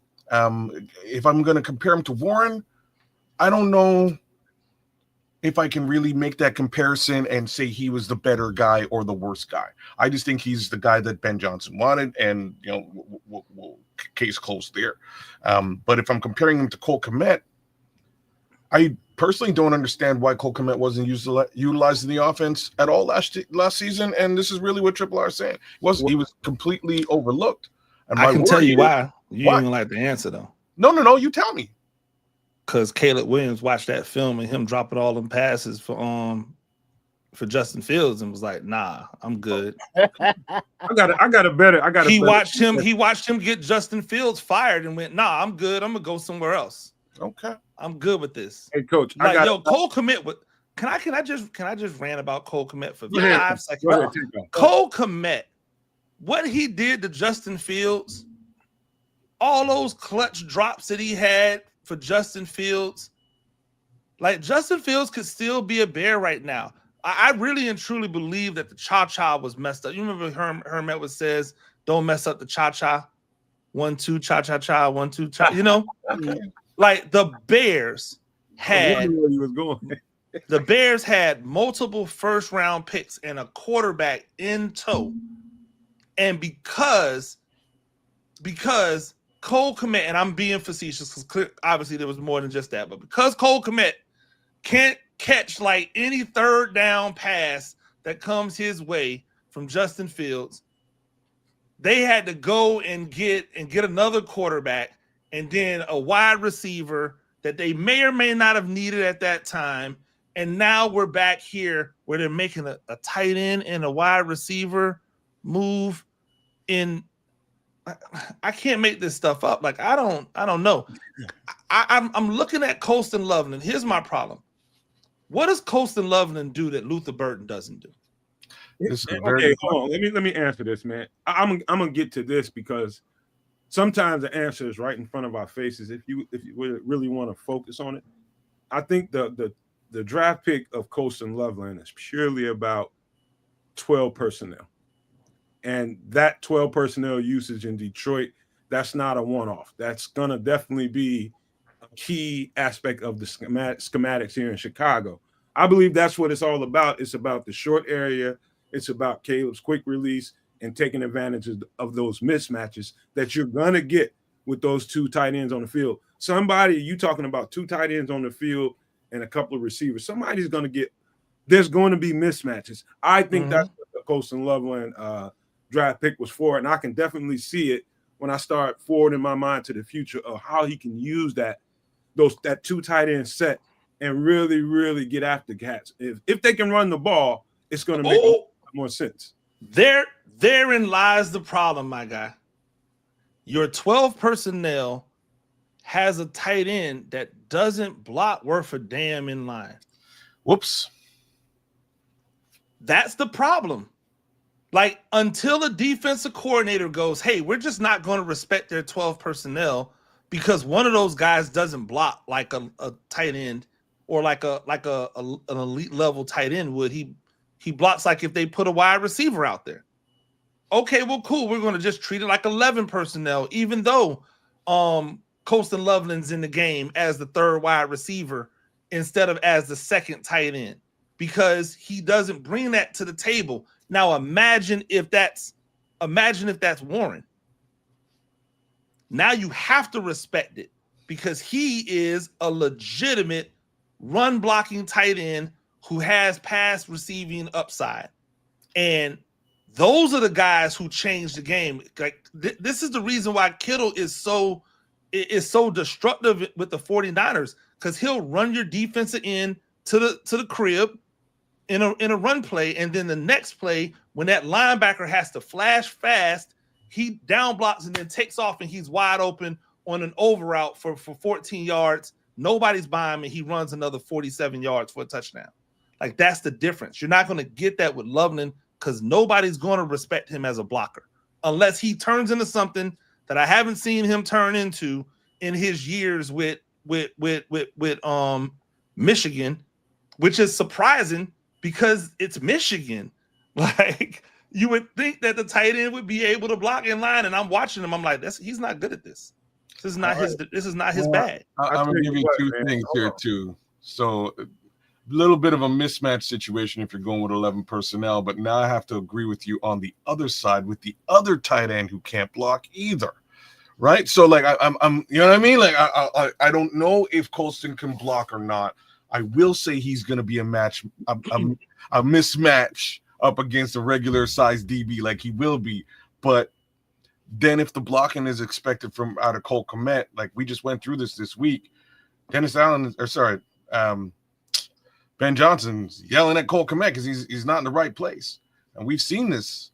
You know, we saw a bunch of it last year with him whipping blocks.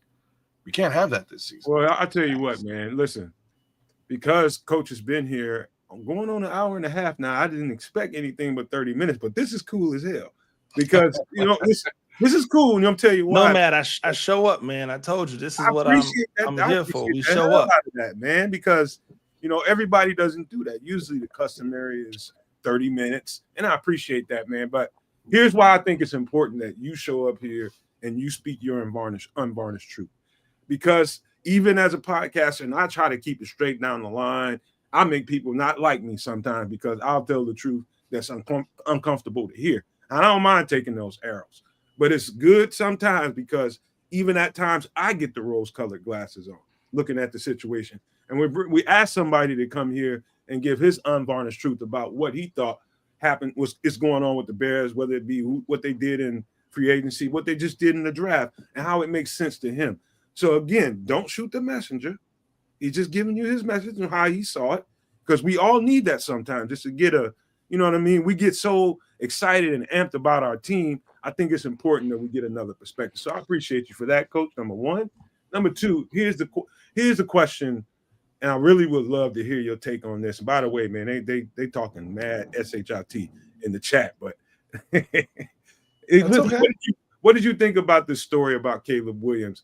My opinion about it is, okay, about Caleb Williams not watching film. No, it's about the fact that, you know, people feel they're gonna feel how they felt about what he said a year ago before he became a Chicago Bear. It's in the past to me. And my opinion is, in order so that people don't have to carry your water, and so that you can assume the leadership role on this team in full, take this story head on, get in front of it. Don't have other people carrying your water for you. I think he should get in front of the story. First of all, what did you think about the story, and what do you think about him not speaking on it yet? I don't care about any of that stuff, if I'm being honest. Like, it's whatever it was, it's past tense now, right? Like whatever it was, it don't get us where we need to be now. And that's really where it is. It's like we do it because, and especially in the offseason, because we ain't got no other choice, right? We got to have something to talk about. But the truth is that we make these things bigger than they're supposed to be because there's no football to be played. But here's what I will tell you. If they get this thing right with that boy, it's going to be scary. Yeah. If they get this thing right with that boy, it's going to be scary. Because the guy over in Detroit, he's not this guy. Nah. Like, if we're just talking about natural ability to play football, like the talents that God gave you, like Caleb Williams is on a different stratosphere than what that guy was. And that guy is a first round, a number one overall pick that I'm still trying to figure out how he was number one overall pick, but I digress. If that guy can do that, if he can be at that level over there in Detroit, imagine what the zenith of this young man looks like.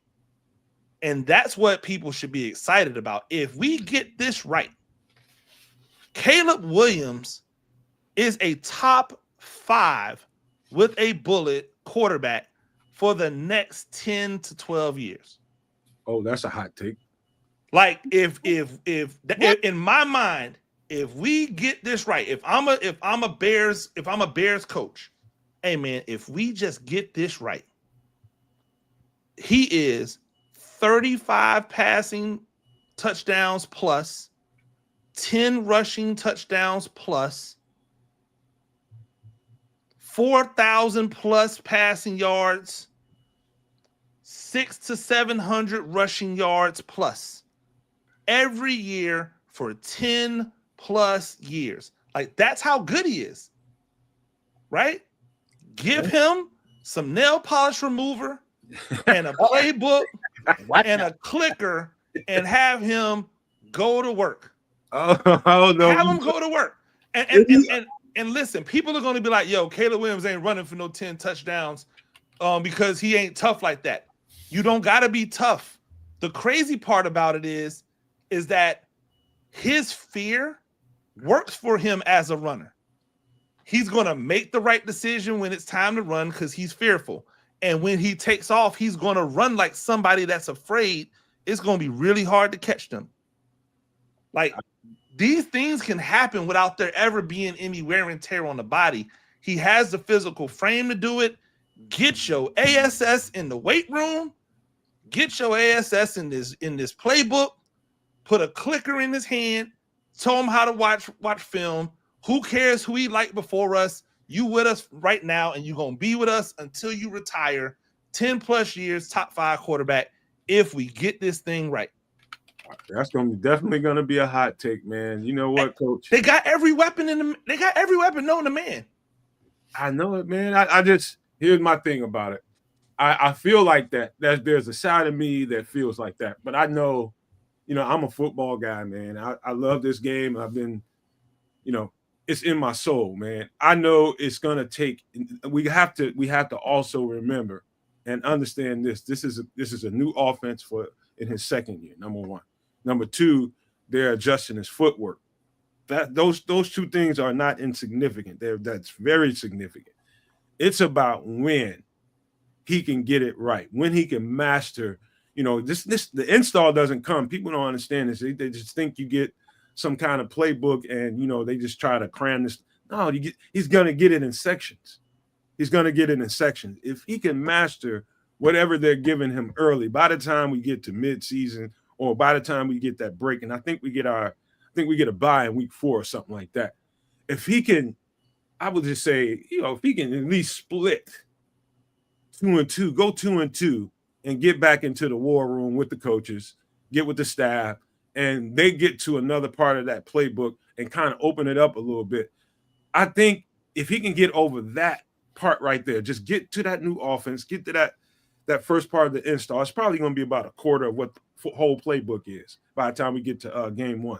It's going to be about a quarter.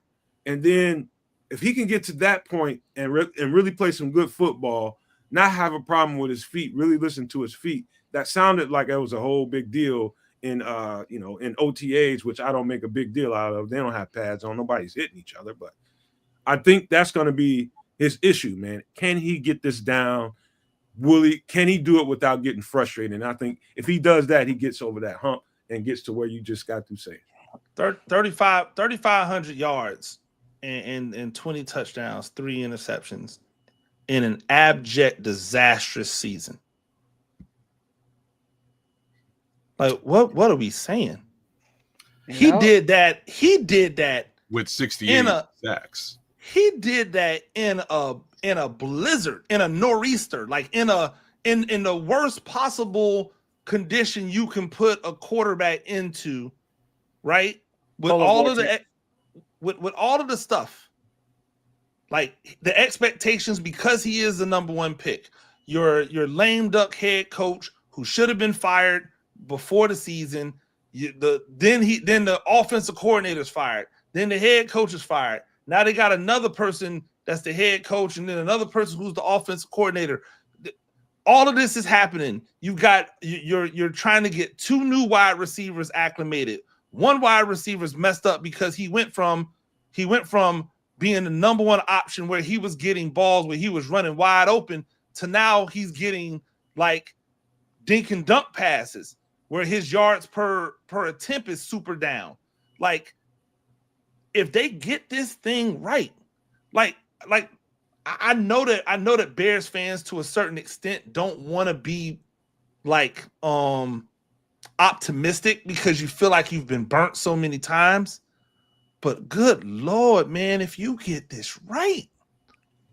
Well, you look at the offensive coaching support staff. You get Eric Bieniemy with the running backs. He has a history. Yeah, it's a good one. You look at Dan Rochelle with the offensive line. He has a history. Yeah. JT Barrett, who's coaching up Caleb, he was a quarterback himself there at the Ohio State University. Mm-hmm. So they're bringing that to the table with the young guy, Declan Doyle, the offensive coordinator. Yeah. I like that pick too, man, Trip. I'll let you continue, but the Declan Doyle kind of puts the offense in a situation where the offensive coordinator isn't going to win out and then leave immediately. Nobody knows who Declan Doyle is.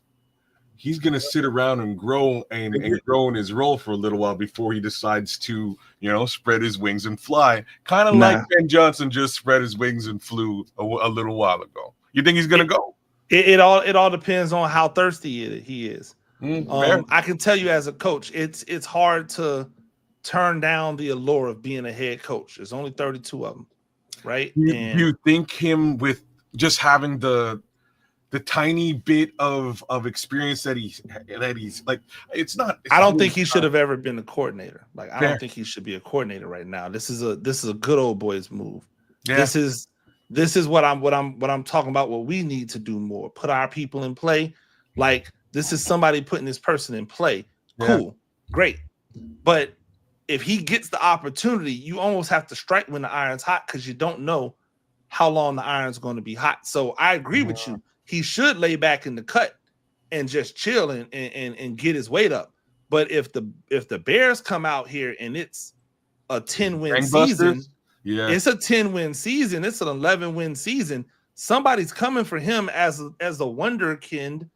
We just saw it. We just saw with all of the guys, you know, off the Kyle Shanahan tree. How many of those guys are just getting jobs just based off of the 1 year that they had, that they did well with him, or did well with one of his offspring? Mike McDaniel. That's a good look. Yeah. Okay. Yeah. Fair. So hey, I just strike when the iron's hot. Yeah. But that goes to your point that if the situation arises where, you know, 10-win team Declan Doyle is now the hot, you know, name on the market out there, you know, and now we have a head coach who's developing branches on an actual fucking tree, you know, for development of coaches. This is something that's never happened in Chicago. It's where you going with that. Yeah. Never had the only problem is you gotta get a white dude that kind of sort of people kind of sort of will admit has some black in him, so you can get the free draft picks that go with it. That's all. You need the white guy that's got that supposedly is so black. Mike McDaniel is what you got to get the white guy that is supposedly black but won't actually claim to be black and won't take any type of stock in the culture, but you get a draft pick for him because maybe his dad was black. I don't know. AKA Mike McDaniel. Yeah. I was trying not to say no names over here, but I ain't saying no names. I ain't saying no names.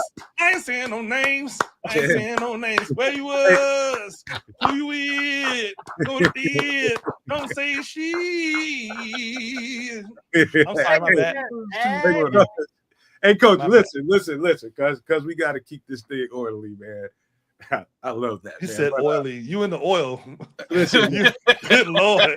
No, it's some plausible moments over here, boy. All right, hey, listen. I see how the Nomad Network is. I'm trying to steer the ship, man. You got to give me. Hey, I'm the captain, man. Hey, listen, man. Before we go, man. Before we let you go, I want to ask.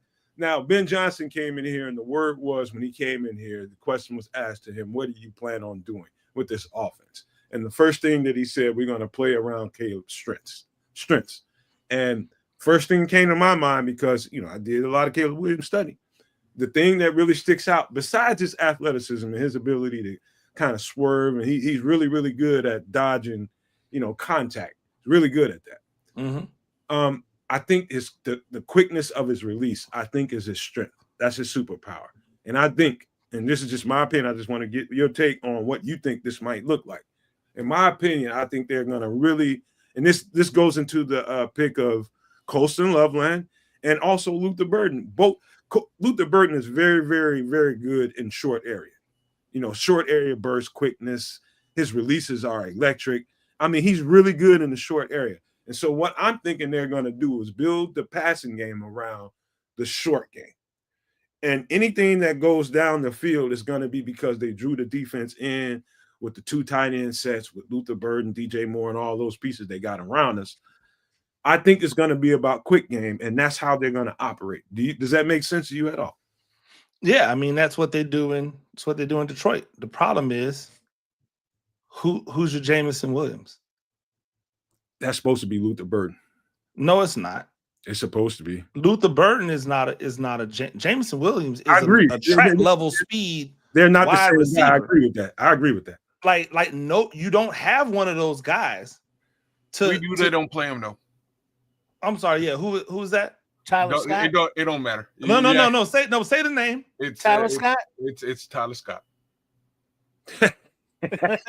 I'm just saying he's so buried in the depth chart that I don't see him getting on the field and being the burner that he could actually be. No, I get you, and I'm only half joking, but like there's like you gotta, if you're going to have we're going to get the ball out of his, because I agree, like they need to get the ball out of his hands a lot faster. Oh yeah. Because the gift is also sometimes the curse. His quick release allows him to think he can hold the ball longer because he just flick it really quick and get it out there, right? Yeah. But that's the problem. You just need to throw it right now instead of waiting for it to get open.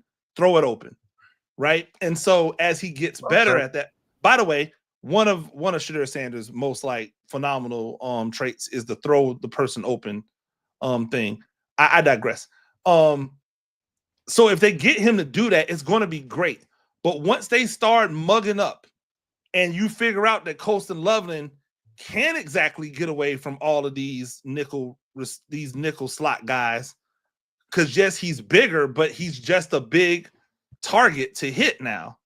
Like, who is going to keep them honest over the top? That has to be Rome Odunze.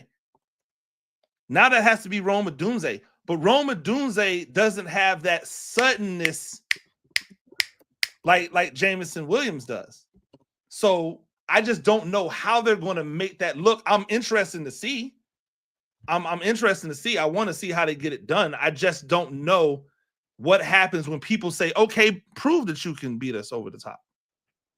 If we just sit on these routes, right? Like prove, like the one thing that you can say about the Giants is if you sit on them routes with the Giants, like Darius Slayton's gonna go by you. That's what he's consistently done for 6 years of his career now. He's gonna run right by you. Malik Neighbors is gonna blow right by you. They've got a guy buried on the bench that'll blow by everybody in the league. We just don't know if he'll catch it or if he'll track it well. Right, like I don't know who's that guy on the Bears, and if they can identify that guy, now you're cooking with grease. But I just don't know. Yeah. All right. Maybe Devin Duvernay. Maybe Duvernay. Maybe. Or Zach, the other guy. Zacchaeus. I'm not sure how Zacchaeus fast isn't. Zacchaeus is. Yeah, Zacchaeus ain't that dude. Yeah, I didn't think so. I don't even understand Zacchaeus on this. I do. Zacchaeus is a blocking wide receiver, and he will work as a blocking wide receiver. The problem now, though, when is he going to be on the field? Is when is he going to be? That's on my the point. field? Like you've got all these other guys. Yeah. Like you've got all these other guys who have to be on the field. Like they're not coming off. Like Rome Odunze is not expecting to be used in packages. Rome Odunze is expecting to be the 1A. Yep. Right? Or the 1B, excuse me. Mm-hmm. To the 1A on the other side. He's not trying to come in and be just a dude. Again, Luther Burden's going to make you play him. Right? He's going to make you play him. You've invested so much in Colston Loveland, you got to play him. So now where does that leave Zacchaeus at? Like, where does that leave him in this situation? I think there's some trades coming. I think there's at least a trade coming at some point, whether it be before camp or whether it be at the trade deadline. There's something's going to happen here. Some stuff's going to shake loose. I believe that 110%, Coach. I cannot believe you've been here almost 2 hours, man, and doggone it, and tore it up too. You wasn't just up in here just being some wall paint. You was up in here tearing it up. And I appreciate that, Coach. So before you get out of here, make sure you plug it up, man. Not so shameless plugs about what you got going on. Yeah, just the same old. Holler at me anywhere on social media at Gene Clemons. That's X, that's Blue Sky, that's Instagram. Check out my YouTube channel, Coach Gene Clemons. It's a little stale over there right now, but we get it popping. New York Giants on SI YouTube channel. Go and subscribe to the New York Giants on SI YouTube channel, because really that entire channel is just it's my podcast, a Giant Issue podcast, and then it's random videos that we do that we add to various stories that we might be doing as well. So you'll see that over there at the New York Giants on that side. But really, once we get into the meat of the beginning of the football season, check out everything that I'm doing over at Matthew Berry's Fantasy Life. If you're into fantasy, if you're into sports betting, all those things, like come holler at me. I'll make you a little bit of dollars. I'll make sure your fantasy spot's right. If you are playing If you're playing super flex and you don't rock with the brothers at quarterbacks, you're doing it wrong. If we keep it in the bean, if you don't have two dudes who can run as your quarterbacks, like stop worrying about these passers, right? Make sure them dudes can run. If you really want to win your super flex, come over. That's just a little wisdom. Oh, and by the way, don't forget about running backs. They still wreck shop in fantasy football. So if you want to come holler at me, man, just holler at me in everything that we do. Give me a follow. You won't be disappointed. I keep it raw and uncut all the time. It's blue magic anytime I get a chance to dish it out. Hey, let me ask you a question, Coach. Out of this year's draft studying, who are your Hall of Fame, gold jacket players that you are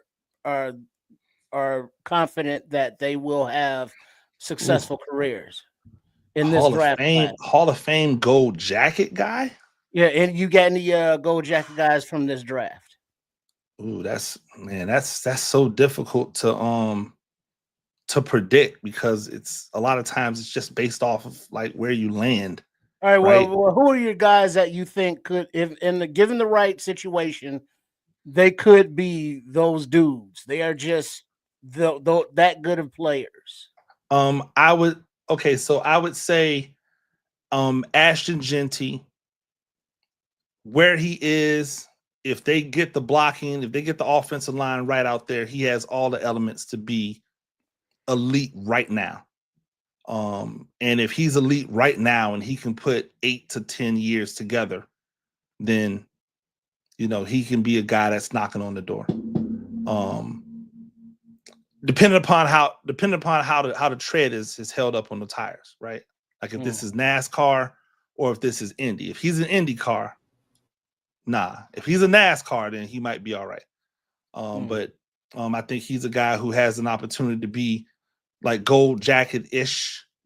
And then Abdul Carter, if they get it right with his development and how he plays, it's tough because edge rushers, you get a lot of elite ones, but if he gets it right and he does the things that he's supposed to do, it's going to be really hard to keep him under double-digit sacks and 25 plus pressures a year, which is going to line him up right just beautifully for a gold jacket if he gets it right. Those are two off the top of my head, I would say, that really have a chance. I think Cam Ward has an opportunity to be a Hall of Very Good. It's going to really depend on what type of weapons they get him out there in Tennessee to play with, but he has a chance to be a Hall of Very Good. He's got special arm talent and all of the confidence, all the moxie in the world. I like guys who just constantly move up a level and continue to raise their play. So he's one of those guys, and I've been watching him ever since he was at Incarnate Word. I'm not just saying it; I have proof, national writing of proof that I've been watching him since then, and everywhere he goes, he just gets better and better and better. So what you're saying is, hold on, man. We're trying to get the man. We trying to get the man out of here. Y'all keep on. Let the man go ahead. One more question. Let's go with the turf at the Meadowlands. That shit trash. That's what's wrong with it. How are there two professional football teams playing on it, and they don't replace it with something more natural or something more scientific that's not as terrible on the joints and ligaments and shit? I don't pretend to know why it's that way. I do know that there's been things done to try to help it, but whatever they've done, it just hasn't worked. So I don't know why it hasn't worked, but it hasn't worked. Like that's what we know for sure. And also I think we also are putting a little, like we all put a little extra sauce on it. Like sometimes people just get hurt. Like sometimes people just get, it's just freak accidents. Right. Yeah. Like you step a million times and nothing happens, and then that one time you step and all of a sudden, like you dislocated an ankle, right? Like That's what happened to Saquon. Did the same thing he's always done, and then did one thing the same way, and all of a sudden his ankle was dislocated. Hey man, listen, I know how this game is, and I need to get you going because I don't want people to think you go to the Nomad Network, man. That man, listen, I appreciate you. I don't want to wear you out. I definitely don't want to wear out our welcome, man, with you because I definitely want to have you back, man. We should definitely hook up and start doing some 22 minutes next time I come on here. Just man, letting y'all know. Hey, 22 minutes. I don't blame you after all this, man. But and I'm watching the watch on it too. I'm like, that's all right, all right. Hey, dog, we appreciate you so much, man. And I do, again, I apologize for how things went the first time. And hopefully, man, I hope we made up for it. But I definitely want to holler at you moving forward. I'll be in contact with you, and I'll definitely drop their contacts if they don't do it on their own so we can all get together and start doing some stuff. Because I believe in what you said about making sure we're flowering everybody else's plant, man. You know what I mean? I think that's important. Cross-pollination is the way, fellas. Like, we gotta support us, and if we do, then everybody eats. I just checked you out on good old Twitter. I sent you a little follow, so we'll definitely be in connection moving forward in cahoots. And like I said, love to have you on my show as we get into the actual NFL season. We start talking some fantasy football. It should be good. You definitely not only bring that Giants perspective, but clearly you know what the hell's going on too, man. So we'll have a good chop it up. I won't keep you for 2 hours, but maybe man. It's thank y'all for that. But hey, it's almost 11 o'clock over by here. I appreciate it, man. And you know it's late in the evening. Don't get into no Diddy stuff while you out there, man. You know, have a good time. Keep it clean, homie. And I'm at the crib. I'm at the crib, baby. So you know, ain't no cameras. It's still no New York around here. Still New York. And I don't mess with nobody like Cassie. So we good. Hey, Coach. Hey, man. Hey, I appreciate you so much, man. Love is sent out to you over there, man. I will be in contact with you soon, bro. I appreciate you, gentlemen, man. It's been a blast. Hey, man. Thanks for coming, Coach. Right on, Coach. Peace, brother. All right, man. Hey, man. You know what, man? I cannot believe my man stayed. That was awesome. Hours. That was cool as shit. Yeah. That was cool shit. But we got to keep it clean, man. Minister Charles said he's got his 13-year-old daughter, and I don't know if you saw that, Triple R. Oh, I missed that. Oh, so you got to put it PG on. for 2 hours, man. We can keep it PG for a little bit longer. You know what I mean? love how you put it on Triple R one time. Yeah, right? That's the one we got to contain that line right there, man. Called you out. But hey, yeah, man, he's doing some really cool stuff. I'm checking out who Matthew Berry is, and I'm actually familiar with Matthew Berry from his he's on NFL on NBC. He does a fair amount of fantasy football takes, and yeah, he probably has $1 million. So that's really cool stuff for where Gene sits, and you know, by all means, let's collaborate if we can in the future. I think that'd be really, really, really cool. Yeah. You know what, you guys, that he has some unpopular takes, as you know, some of you guys in there. I think Chris Edgerton took it a certain way. And you know what? That's your every right to feel that way, man. That's his every right to speak it. That's all we do at the channel, is try to really keep everybody even keel. I think that's something I take personal, trying to make sure everybody sees both sides of it. That man is over there covering the New York Giants. He sees what we do in Chicago from his perspective, and that's just his perspective. You know, I didn't agree with everything he said, but you know, sometimes he made points that are very valid. You know, so that's just how it goes, man. When you bring different people on the platform, especially from other fan bases, you're gonna get that. You're gonna have that, and ain't nothing wrong with it, man. So we respected everybody's comments. Everybody had some say so about it, and it was, you know. And this community, I'm telling you, man, there's something special about it, because it was all said and it was just respectful. Nobody came out and called them names or anything like that. That's just our standard over here, man. We respect everybody's opinion, bro. Yeah. No, it is also good. It's also good to get an outside or third party perspective of where we are and what we did and how we're doing. Because again, I have my own little takes on the Giants, but you know, this is a Bear show. I'm not really getting into what I feel about the New York Giants at this present time. But come time for Superflex, you'll hear more about the Giants as well as the rest of the NFL in a bit of a different look, because again, it's 32 teams. And there's a whole lot to talk about outside of just the Chicago Bears. But that's what we do here. We focus directly on our team, the team that we all love and, bleeding blue and orange.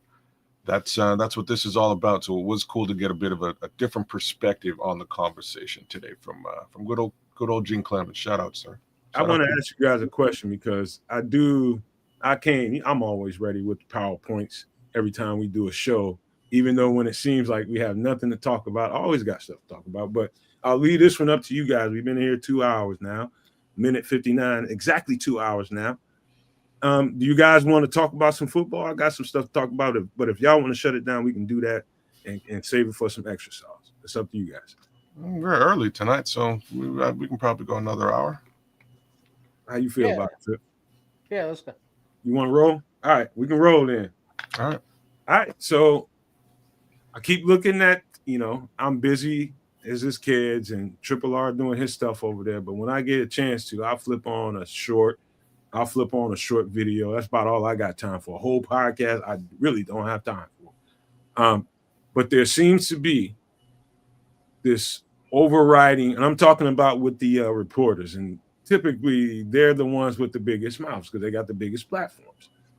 They are adamant about, we need to make a move for edge rusher. We're not where we need to be. We need to get an edge rusher. This edge rush, they don't have any idea about what this is going to look like under Dennis Allen. They have no idea what this is going to look like with these new pieces playing next to like you put, let's say, Dio Odingbo next to Grady Jarrett. You put Dio Odingbo next to Javon Dexter. You put Javon Dexter next to Montez Sweat. The mixture of all these football players and them able to get penetration against an offense.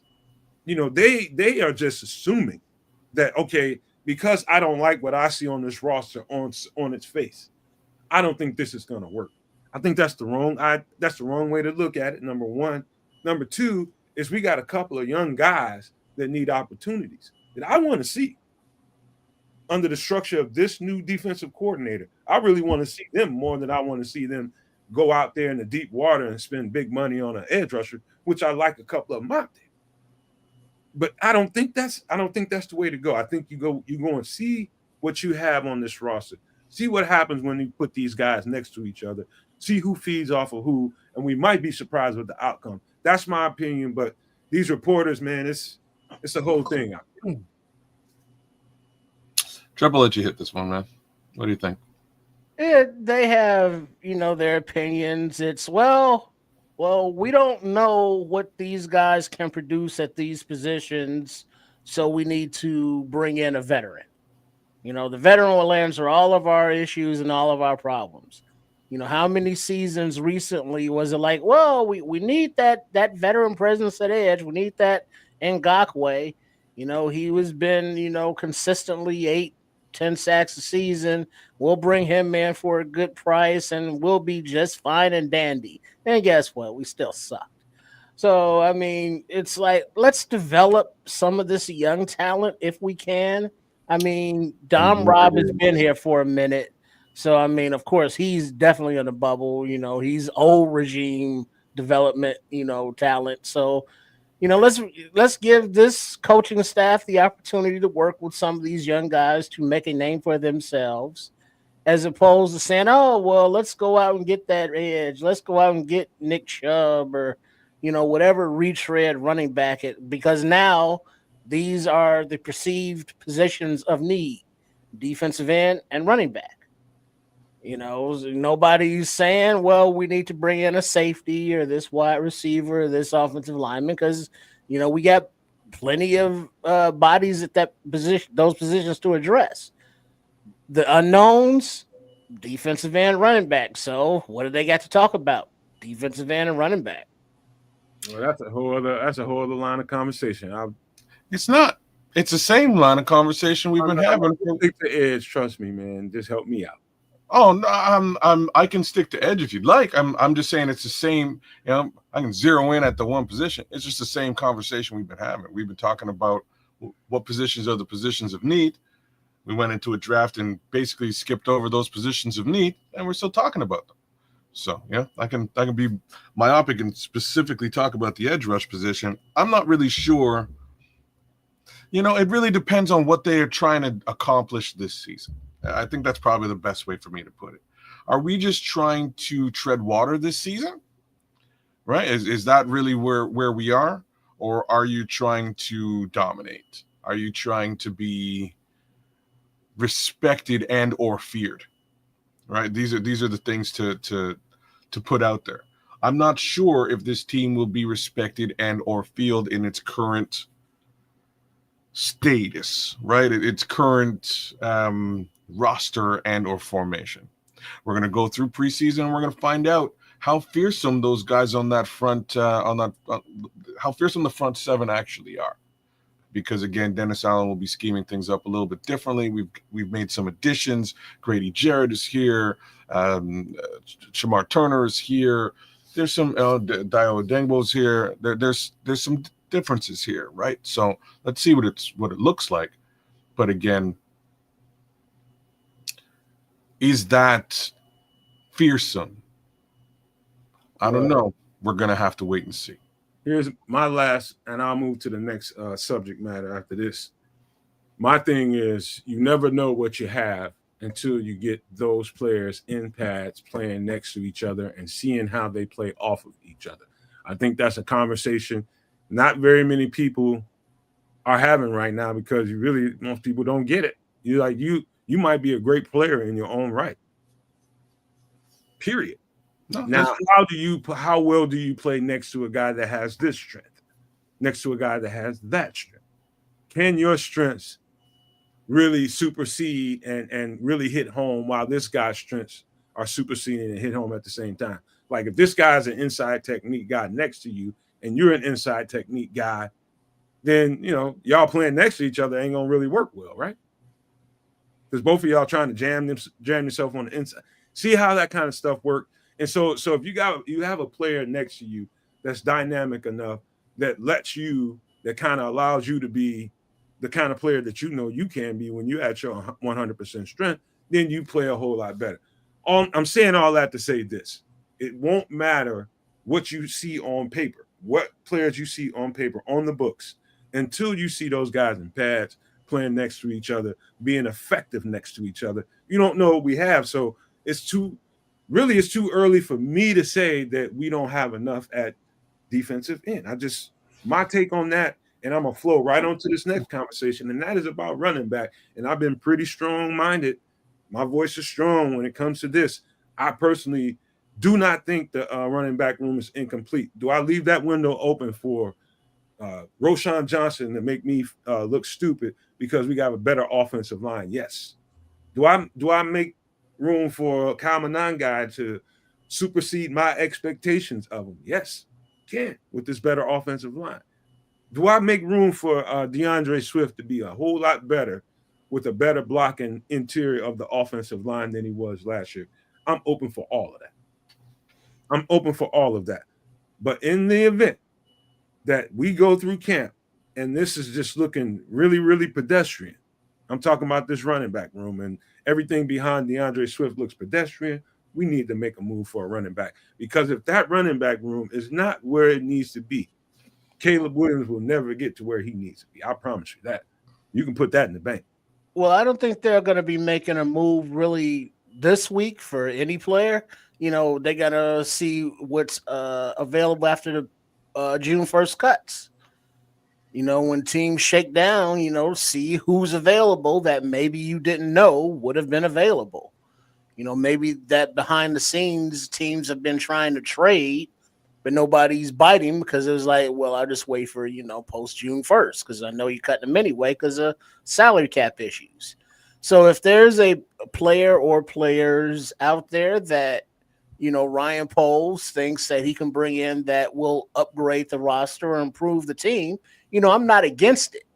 But just to bring in an older player for the sake of bringing one in for competition, I'm not for.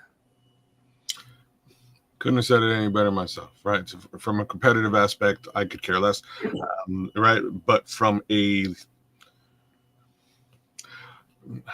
FU stop me, sorry for the term, but like that's what this run game has to be.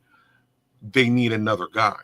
So post June 1st gives you the opportunity to see what the tree, what shakes out of the tree. If something decent falls out, go get that decent thing that fell out. There's Nick Chubb, which is Available now. You know what I mean? At top of the list available now. There's J.K. Dobbins, which personally I would steer clear of. I'm saying it out loud. J.K. Dobbins doesn't do it for me. But not a Harry Potter fan, huh? No, not at all. Maybe Nick Chubb does, but again, what kind of Nick Chubb are you getting? So I don't know. We'll see what happens after June 1st. If there's a viable running back available, I would like to think that Ryan Poles should go get that guy and bring him onto the squad, because this is the difference. This is the difference. You need to be FU stop me. Run the ball down a team's throat, open up the pass, and Caleb Williams will turn into a destructive force in the NFL. Like it's a really simple concept. And last year, they didn't have the backs to do it. They also didn't have the offensive line to do it. I think they have the offensive line to do it now. I also think that DeAndre Swift is a little bit better than I give him credit for, or will be, behind this newly formed offensive line.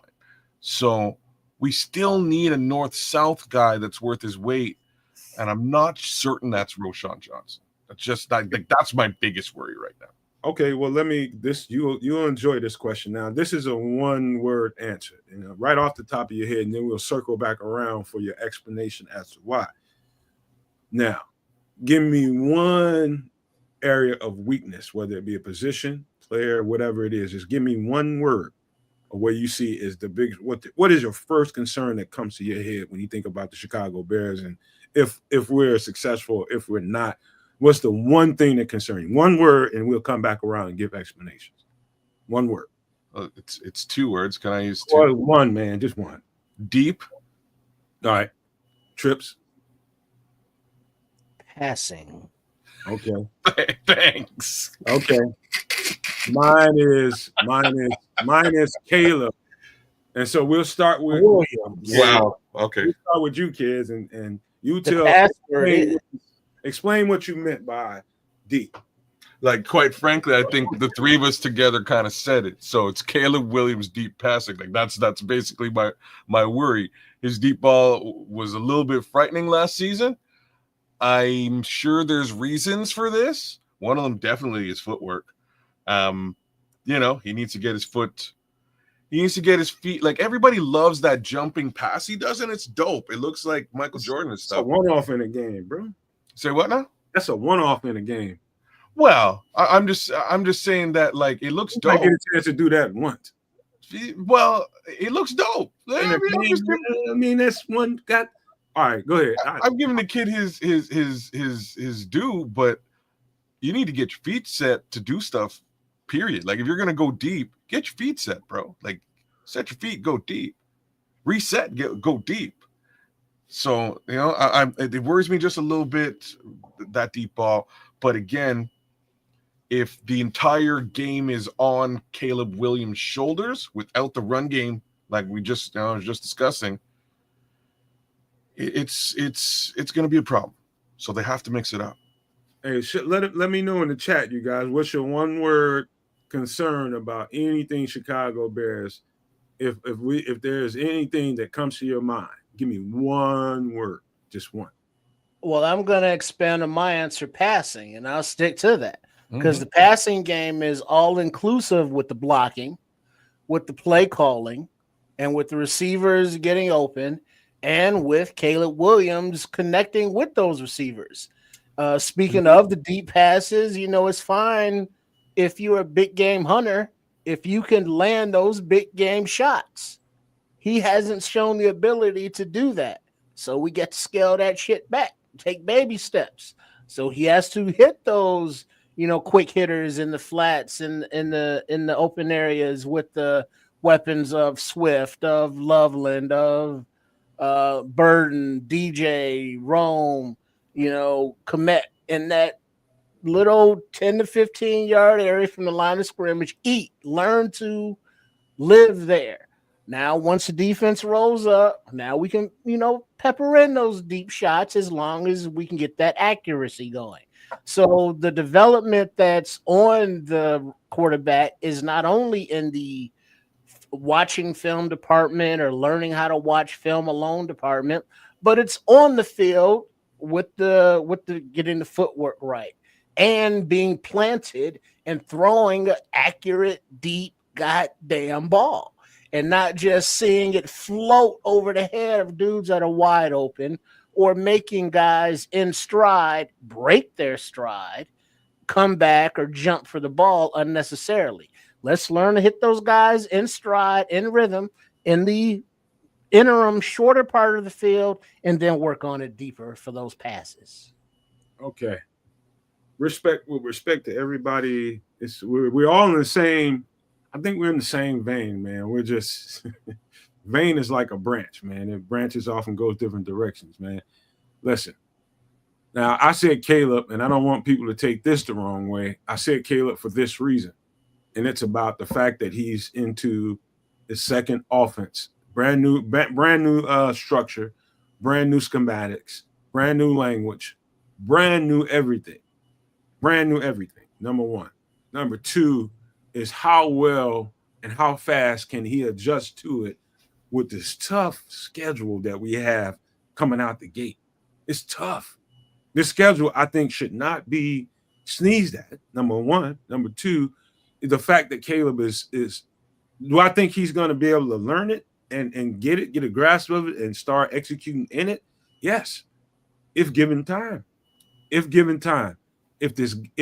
he I don't think it's going to happen right out of the gate. I think they're going to have to make provisions for the offense and him, and they're going to have to lean heavily in the short area and in the run game so that he gets up to speed with what they're asking to do. You're asking him to change his footwork. All of that stuff matters. That's the only reason I said Caleb, is because I think all of that is probably more paramount than anything else. He's learning new language. He's learning new footwork. He's learning new verbiage, everything. And so that's my main concern, is how fast can he get acclimated to what they're asking him to do?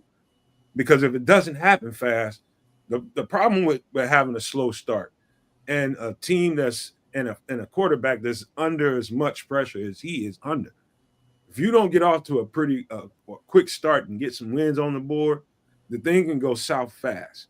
And we'll talk about that a little bit more. But that's my reasoning for mentioning Caleb. I just think the fact that everything is so brand new, everybody around him, this whole thing could be very good. It can be very bad depending on how well he takes to it. So I'll get to the next one. We went around the board. How concerned are y'all about them coming in here and changing his footwork? How do you? All right. So let me define by what I mean by footwork. So he was a right foot forward quarterback, obviously. And what's scary about it is, we have the history of knowing what happened when Luke Gessie got here and did that with Justin Fields, changed his footwork up. There's people out here on different parts of the spectrum, kids and trips. There are people that believe that you leave well enough alone and let them play. Then there are people that feel like Ben Johnson feels like if he puts that left foot forward, that's going to enable him to get the ball out of his hand faster in the short game. And so what do you guys think about them changing up his footwork? Does it concern you at all? Or y'all just, all right, y'all good with it, whatever. Let's play some football. I had to think about this for a second. I think it's the right thing to do because it'll set him – he's going to step back onto his right foot and be set. Like I see what Ben Johnson is doing. Yeah. You know what I mean? Like it took me a minute to really think about what he's trying to accomplish here. You're going back, you're set on your right foot, and you're ready to let the ball go. So yeah, I I'm with Ben Johnson on this one. I'm sorry. I don't know how much I was with Luke Getsy when he tried to do it with Justin Fields, but I think Ben Johnson knows what he's doing. And I'll be frank here. I think when you do something like this, it all has to do with the belief that the quarterback has in you as the coordinator / coach. If he doesn't believe you, it ain't gonna work. Well, that's to Coach said earlier. He mentioned a dance, so I'll go along with that. 1, 2, cha cha cha, 3, 4, cha cha cha. Mm-hmm. That doesn't work when it goes, 3, 2, cha, 4, cha, 1, cha cha. So footwork is a part of the timing and the routes for that particular play. So, if you're starting back with the opposite foot or the correct foot, so as the case may be, now that ball is coming out and that helps with the accuracy, the timing, the sacks go down, and you have a better chance to win. This is part of watching film. He could watch himself do that footwork all season long, not know he's not doing something wrong.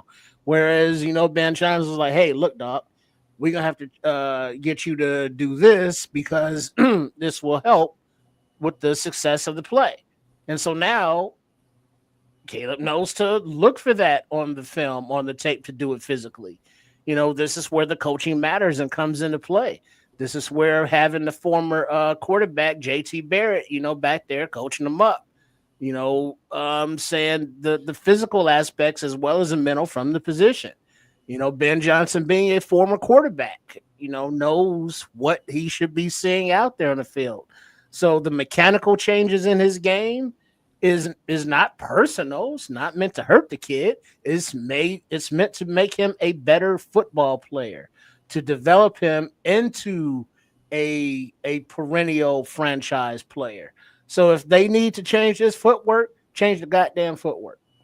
So before we jump off this, I'm just gonna back up what you're saying here. So I'm not a big Dak Prescott fan, but there's something that he does before every single game that kind of impresses me.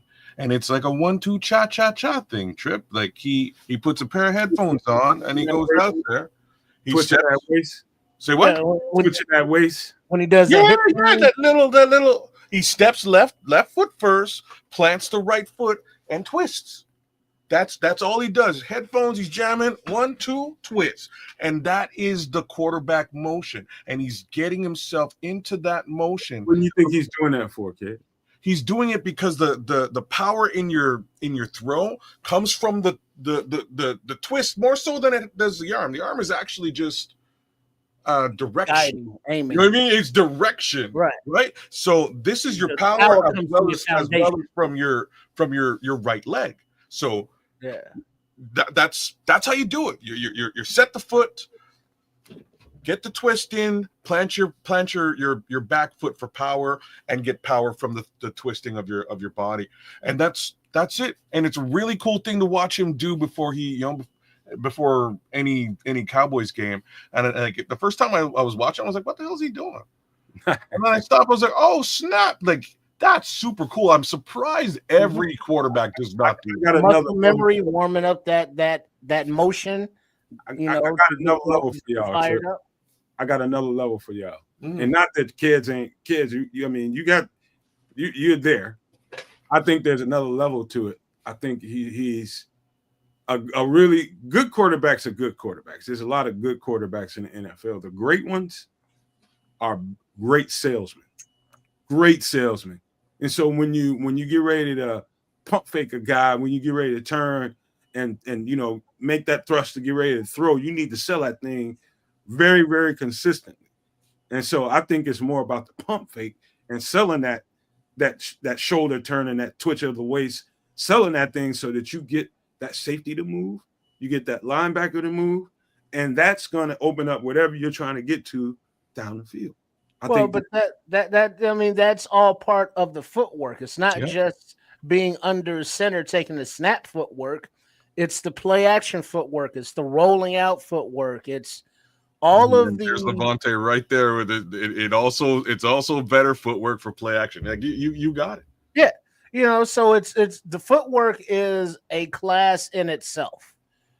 As part of quarterbacking, there's the footwork when you're doing this, the footwork when you're handing off. You don't want to step the wrong way when you're trying to put the ball into the running back's belly.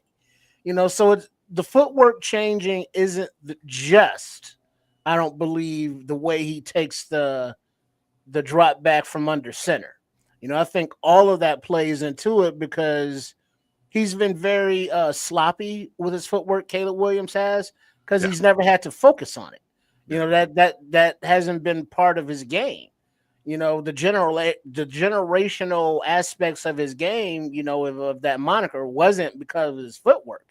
It was because of his ability to use his feet to get out of trouble and throw those Michael Jordan jump passes type footwork. Hey, Triple R, I got another layer for you. And this is to Ked's point that he just brought up. I'm going to throw something else in there too. I think in observing Caleb Williams and reviewing what he did last year, and when I say this, I know somebody's going to come to mind. I know somebody definitely comes to mind for me when I say this. But I think Caleb Williams, as much as he could work on his feet, I think even more emphasis could even be put on his ball fakes, the play action fake, selling that run, getting out of there, and really, half of what quarterbacks have to do, they have to sell you. They have to sell that defense. Defenses are pretty tightly constricted. Man, you remember watching Peyton Manning play when he would run a play action pass? You never knew if he was exactly actually who came to my head. That's exactly who came to my head, Trip.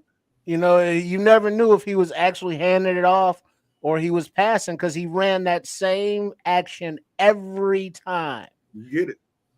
Every time. You didn't know what he was doing because he did it all from that motion.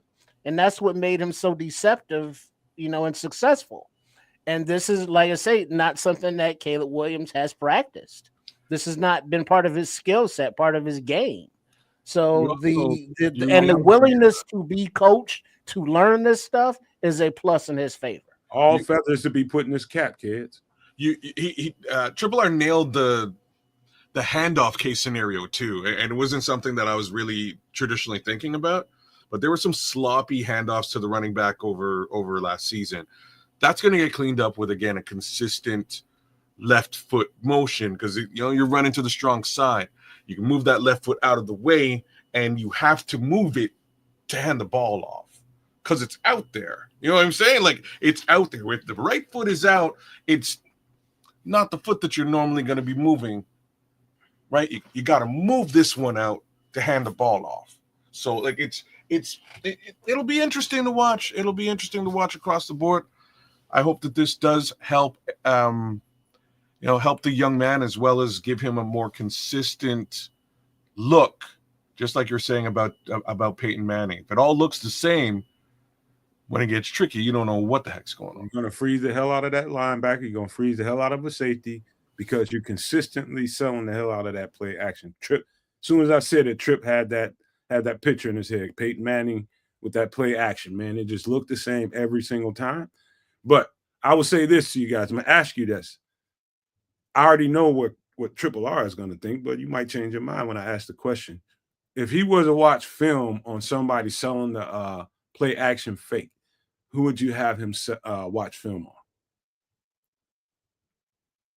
Well, I obviously Peyton Manning, I would say. I would say Aaron Rodgers. That's exactly who I was going to say. So we're in lockstep there. Yeah, he was very methodical with his movements as well. Mm-hmm. I know the Packer. We hate the Packers, but I would say that's the guy to watch. Yeah, I agree. Well, and the funny thing is, Aaron is Caleb's idol. Right. Exactly. So it would seem that aspect of his movement, maybe he could gravitate to a little bit easier. It's like, oh yeah, I've seen it be successful with him. Hey, it's G-Man. Shout What's out up, G-Man.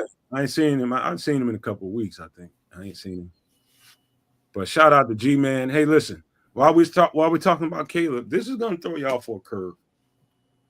And I'm going to set this up the right way so that you guys can definitely pick up what I'm about to put down. Now, this is a new coach, new system, getting to know Caleb Williams, getting to know this whole team. Do you think there's a chance of headbutting between Caleb Williams, any kind of frustration and, being coached hard, which is what people are seeming like they're asking for around here. They want to be coached hard. They want people in their face and forcing them to get it right. Do you think there's a possibility between Caleb's, personality and what is reported about Ben Johnson getting on people? And do you think there's a chance of headbutting at all? Nope. Okay. Nah. Get on the bus or get the F off the bus. You know what I mean? Like, the bus is rolling. It's going to the destination you require. Get on the bus or don't. And that's where it is, right? They drafted a kid. He's the guy. They now brought in the head coach that they think is the head coach. Guess what? Head coach didn't draft you, bro. Hate to say these crazy things. So it's get on the bus or get lost. It's literally that simple. He needs to, at multiple points last season, different players, including Caleb Williams, came out and said, you know what, I like to be coached hard. We should be, I would prefer to be coached hard. Well, here we are. Careful what you wish for, okay? No, Because now I don't see every negative that I had preconceived negative that I had about Williams going into the draft was, the attitude and, the Superman and the bravado, and I don't have to do the medicals at the combine because I know I'm going, 1, 2, 3, and then it's like, well, you can't really blame him because Poles was like, yeah, at first pick, yeah, we taking him, so you know what I'm saying. Let's go ahead and talk about the rest of the draft. Mm-hmm. So it was never in doubt. But seeing him play in his rookie year, it's like, all right, we spoke on the shortcomings of the passing abilities and that, but he's taken the sacks, some of which, were his fault, but he never complained. He never threw teammates under the bus. He never, blamed his offensive line for not blocking or his wide receivers for wrong routes or running the same route at the same time, which was really weird and happened way too many times. Or the drops, he didn't complain about the offensive coordinator changes in the season, the rookie season. He just kept it moving. And you got to respect him for that. And knowing that he wants to be coach hard. Now we got Ben Johnson, who has a history of being like a psycho dude when he needs to be on the sidelines or during the games or in practice. Other than that, he's a mild-mannered, just, dude, driving a minivan or whatever. But if they can connect and they can do this, I don't see any friction really. I mean, the only friction is maybe DJ, and that's because he wears his heart on his sleeve, but they seem to be able to work together. I was talking about Caleb, but listen. Well, I was talking about friction with Caleb. Yeah. I hear you. I do think, and this is me trying to imagine the whole picture. This is where I'm with y'all for probably 90% of what y'all said. And there's a 10% I got to leave out because it's always that their level of frustration that could set in. You know what I mean? And it ain't got nothing necessarily to do with Caleb in particular or Ben Johnson. It could be a combination of them both. That, you're installing a new offense, you're changing footwork, you're trying to drill something, and he's just not getting it, or the quarterback gets a little frustrated with, the amount of runs that he's calling, or versus let me go back here and be myself and then put me in shotgun and let me be Caleb Williams. There's that world that exists in this universe. That's there. Hopefully it doesn't get to that. Mm-hmm. But if I'm just talking in, let's just imagine if something did, if it didn't go well in the very first part, fingers are going to start pointing. That's going to happen. That's going to happen. Can I imagine that there will be friction? I would just say 90% no, but there's that 10% outside chance that it could. Yeah, I don't see. like there's reasons why I'm saying this, and the real reason is that this guy is meticulous with what he's trying to do, whereas the previous couple of coordinators that have been here in Chicago really weren't like meticulous is the word I have to use. Like you're very specific with the way you want this offense to be run. You're attention to detail. Attention to detail, which is the thing I've been crying about for since I started podcasting. You know what I mean? Nobody's paying it. Oh, these snaps don't work? How come the snaps don't work? Oh, forget it. I'll ignore the snaps, and when it's a major problem, man, now we got to switch the center out, and it's mid-season, and it continues to be a problem for an entire season. You know what I mean? Like, this guy's screaming at Cole Kmet because he's in the wrong place. Well, yeah. Why are you in the wrong place, bro? You're a vet. If you're a rookie, maybe we let it slide. Maybe. There's a way to do things when you're a rookie, kids. It's a way to do. I'm not saying that the rookie shouldn't also not be in the right place, but maybe you deal with it differently. Is really all I'm saying. Everybody in hindsight, I mean, unless you're this perfect human being, meta human being walking the earth with all these great, you got files and you're operating off of some computer chip. You're gonna, in hindsight, everybody can look back and say, I'd have done this differently if I had a second. Well, that's a fair way of looking at it, and I'm not saying that people are, but like real talk, like this is an offense they're trying to execute. You know what I mean? Like they're trying to execute the offense in a specific manner. So if they're just gonna, oh, it's cool, you line up, it's cool. So when he lines up again in the wrong place, is it still cool? Is it cool the week after that? You know, you see how many penalties we got at the end of the season because Cole Kmet or Lewis we got a lot of penalties last year. Didn't line up in the right spot or didn't get off on the right snap count or just mental issues. Little things, the details. Pay attention to those things. Triple R. I was laughing to myself because we're talking about where kids mentioned Ben Johnson yelling at the veteran Cole Kmet. Then you had Bieniemy yelling at the UDFA Heidi High Hankins running back, and I'm waiting for when they start getting more wide receivers routes in the situation for Antoine Randall to be yelling at somebody out there. So if you look at this coaching staff just offensively, there's going to be some yelling going on at veterans as well as rookies when they are not in the wrong spot and not doing their job. I man, you know what? I guess I'm considered like one of the old heads in my little my family, and you know what? And before I even knew it, I'm giving directives. You know what I mean, all the time, and you know, it's just like when you're talking to younger people,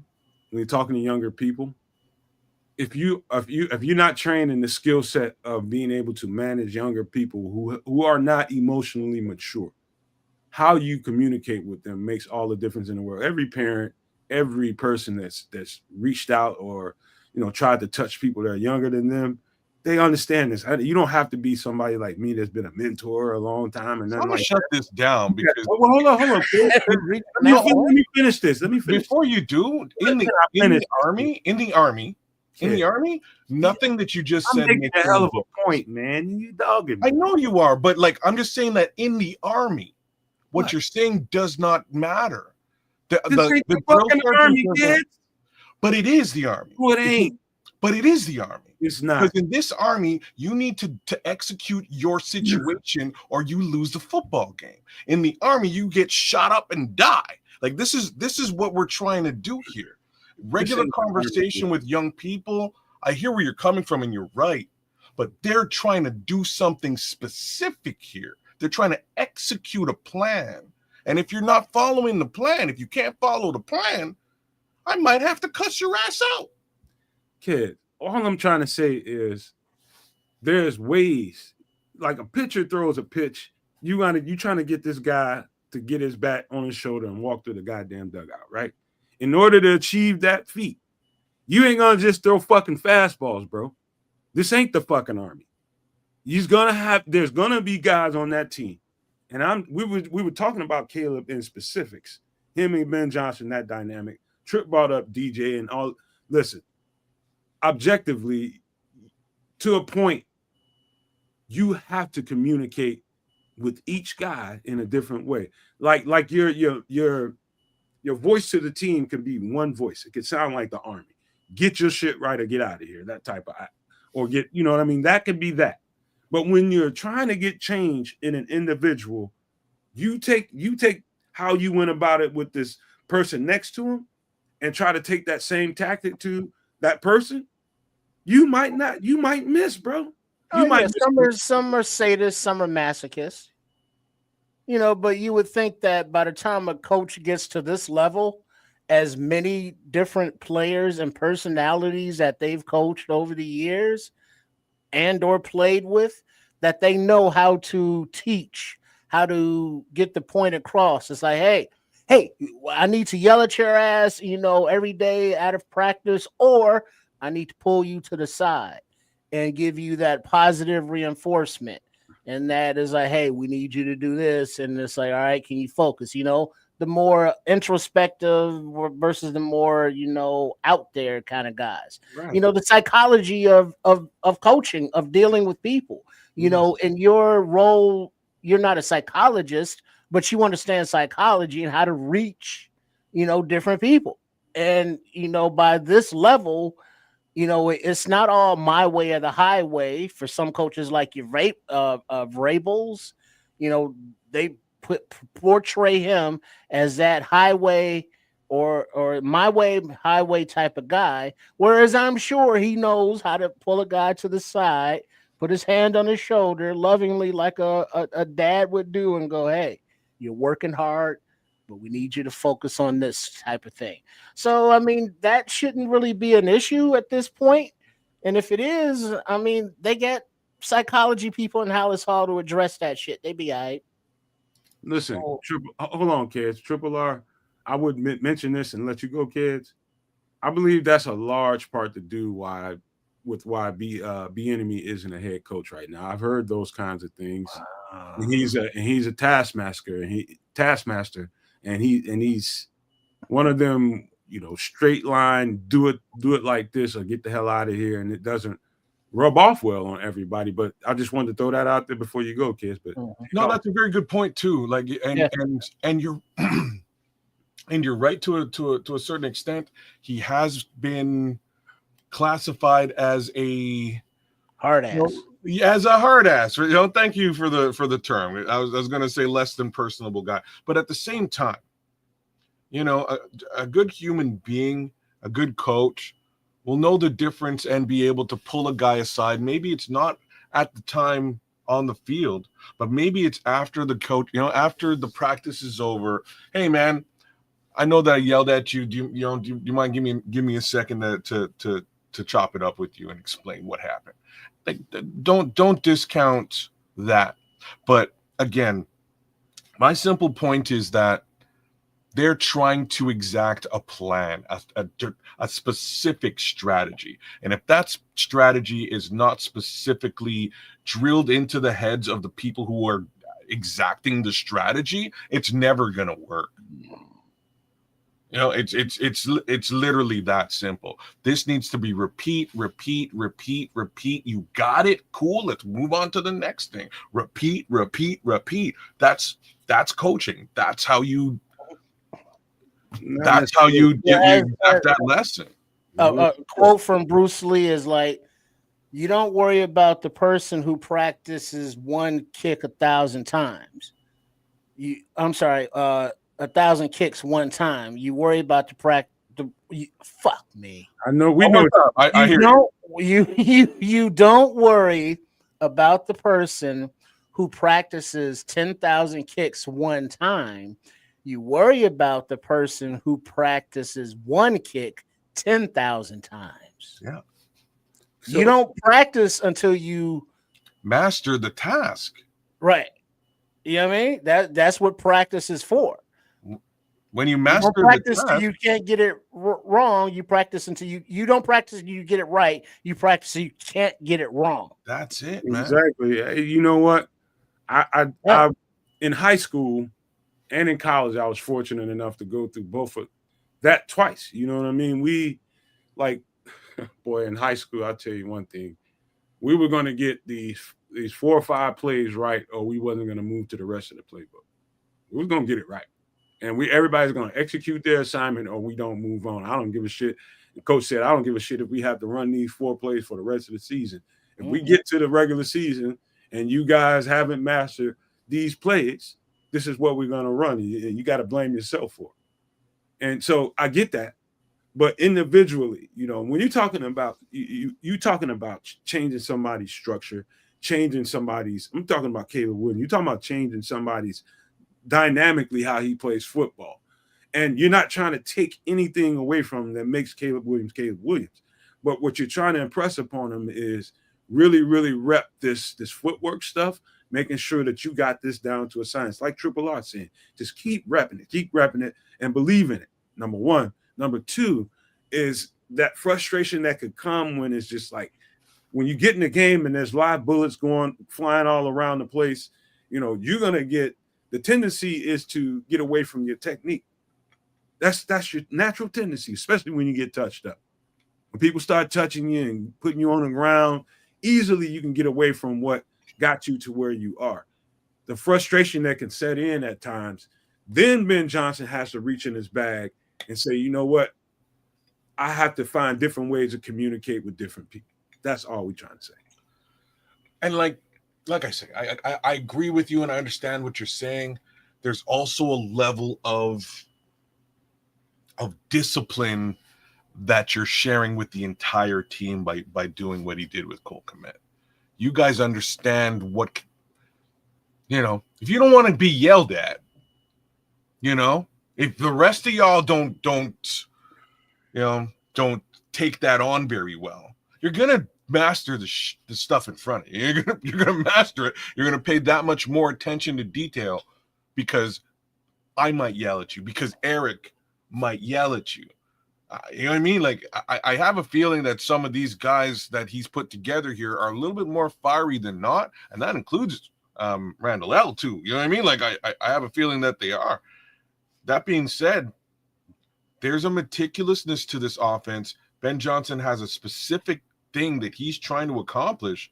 And if these guys can master what he's putting down, leaps and bounds better than what we've been looking at these last few years. Hey, Canuck, I forgot to tell you this, you too, Triple R. In that process of getting all those reps in, trying to get those 4 plays down perfect, you know, the byproduct of that ended up in a lot of damn fights.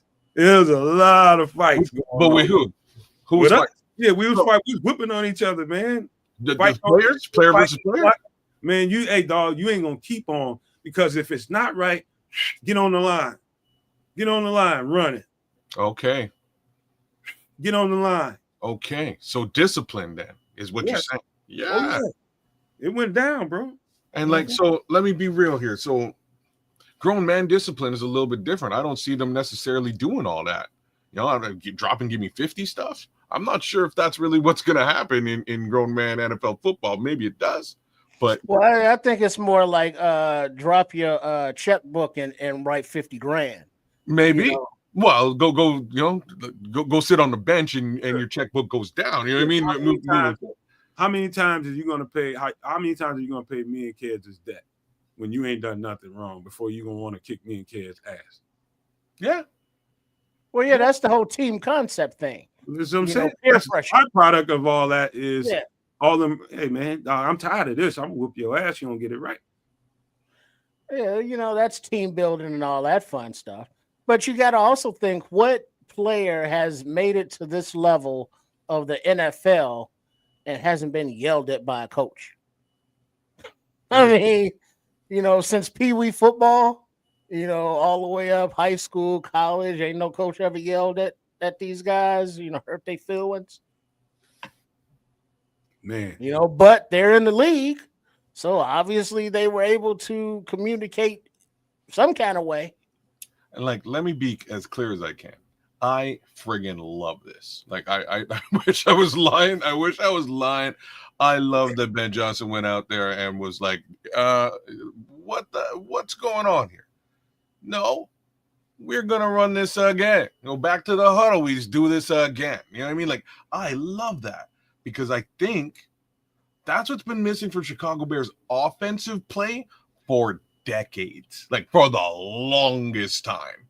I don't think Matt Nagy had that gear. You know what I mean? I don't think Matt Nagy was out there yelling at Mitch Trubisky. I think he was like, oh, yeah, Mitch ain't getting it. You know what?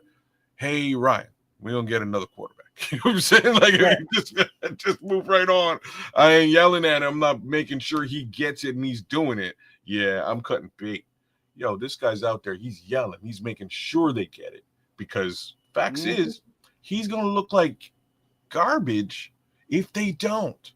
He understands that. Hopefully the team does too. Shit, Nomad's teammates out there got people looking like Private Pile.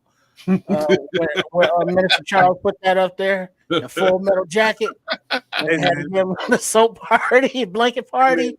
It's like, look, man, you're gonna learn how to do this fucking march. Hey, dog. Right? Hey, Trip. We had this. Our locker room was basically we had a lock and key. Not a lock and key, but it was a cage. We had a bar and gate. It was almost like a jail cell. And in high school, and this was our little sacred area. We had couches and all that shit in there. We'd be in there, and that's how we handle business. You know what I mean? What didn't happen on the field got straightened out in the cage. You know what I mean? We go in the cage, and that's how all family business gets settled. That's how we looked at it. And so, if it was a problem, it's a problem that keeps lingering. You know what I mean? Y'all two keep bumping heads, man, and you tripping because he keep jumping offside and he costing us.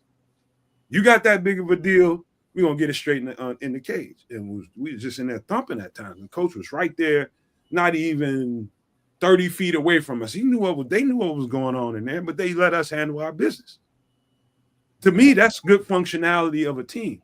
You let us work through the problems. And so what I'm telling you guys is problems will arise. How they deal with them, whether it be whether it's player to player to coach, whatever it is. It's about how you deal with it and can you get to the next step. Wow. Well, yeah, that's the whole adversity thing. No team has won a Super Bowl and not faced some sort of adversity. It's just how did they come together, within the locker room, within the facility, even though there could be friction between those, teammates in the facility. Man, I'm so glad you said that. I'm so glad you said that because, again, like the next thing to talk about with respect to Ben Johnson and this team is the fact that he sort of jumped in front of the whole Caleb Williams conversation. And I didn't really get to talk about that, but I'm going to compare it to a conversation piece that took place last season after a certain Hail Mary, right? There was a coach who shall remain nameless who decided not to step in front of a conversation and let it linger until it became something that caused more or less the downfall and loss of confidence of a player and ruined an entire season, right? Like this is the difference. This young man jumped in front of this speeding train and said, "Hey, like that's my quarterback." His team immediately before they've taken a snap, his team knows that if shit hits the fan, he got their back. I can't say it enough. So far, I really like what this guy's doing from a psychological perspective as a coach. I just know this. Team dynamics are going to be team dynamics. Coach to player dynamics are going to be coach to player dynamics. And they are all new to each other. And, this leads me to this next question. And that is, do you think the fan base is getting a little too excited right now?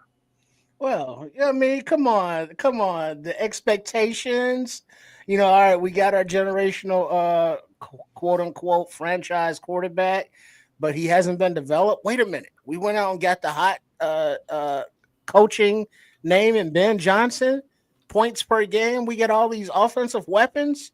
We got Dennis Allen on top of all the defensive guys. Expectations are much higher. And I would think that would be a fair, a result of the offseason upgrades that, they've made at Hallis Hall.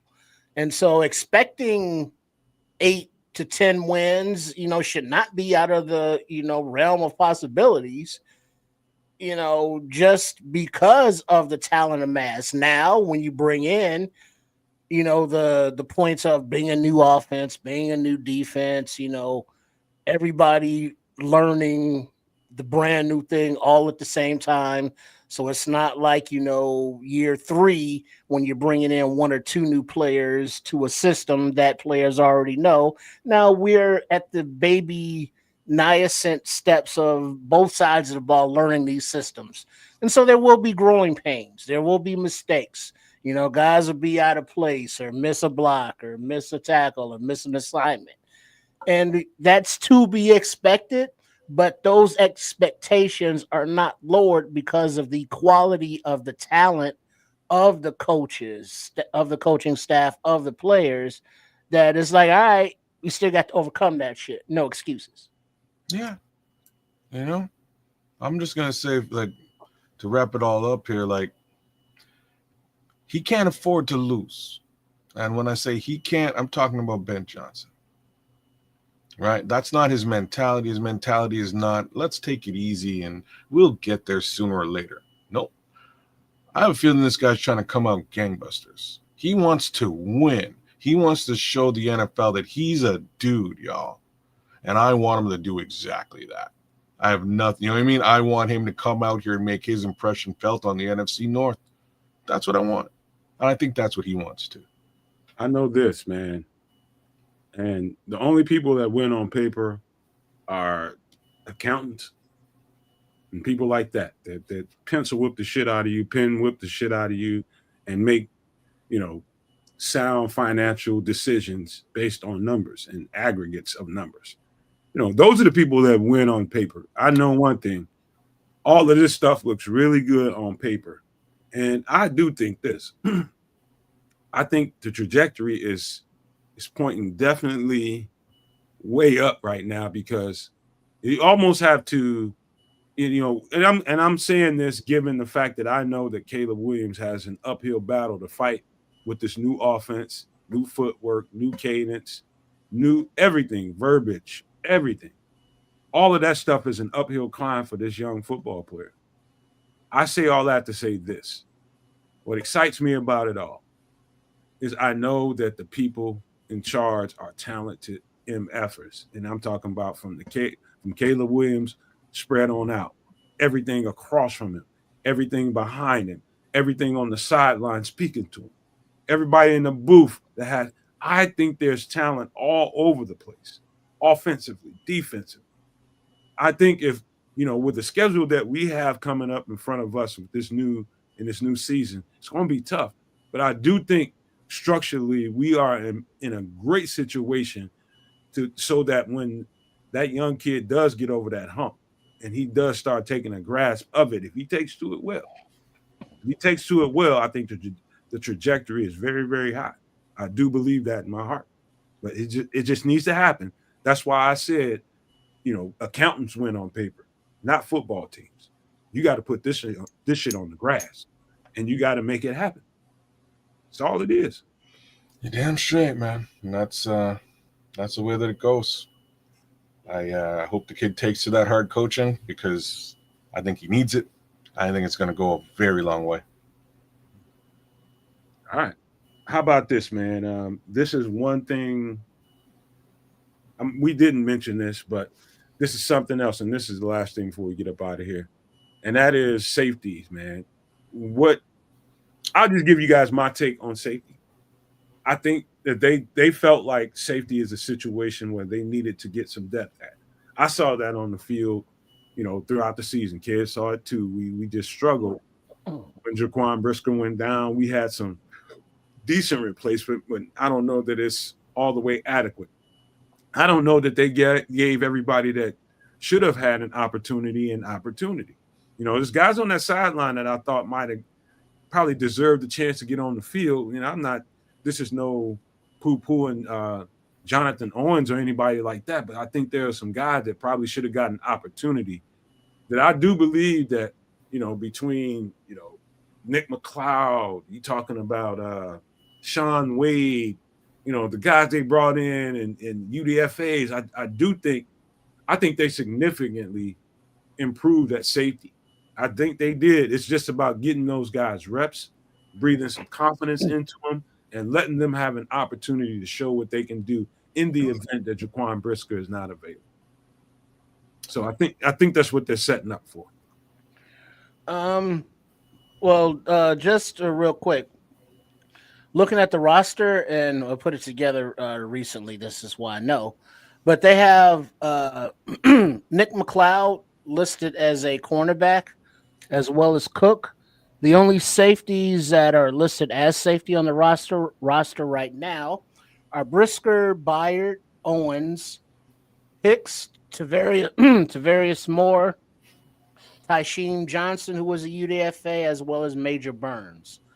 So I don't remember where I heard it, but I could have sworn that it was Ryan Poles, and the subject of safety came up, and his response was more to the free agency of next offseason to address that, if not next year's draft.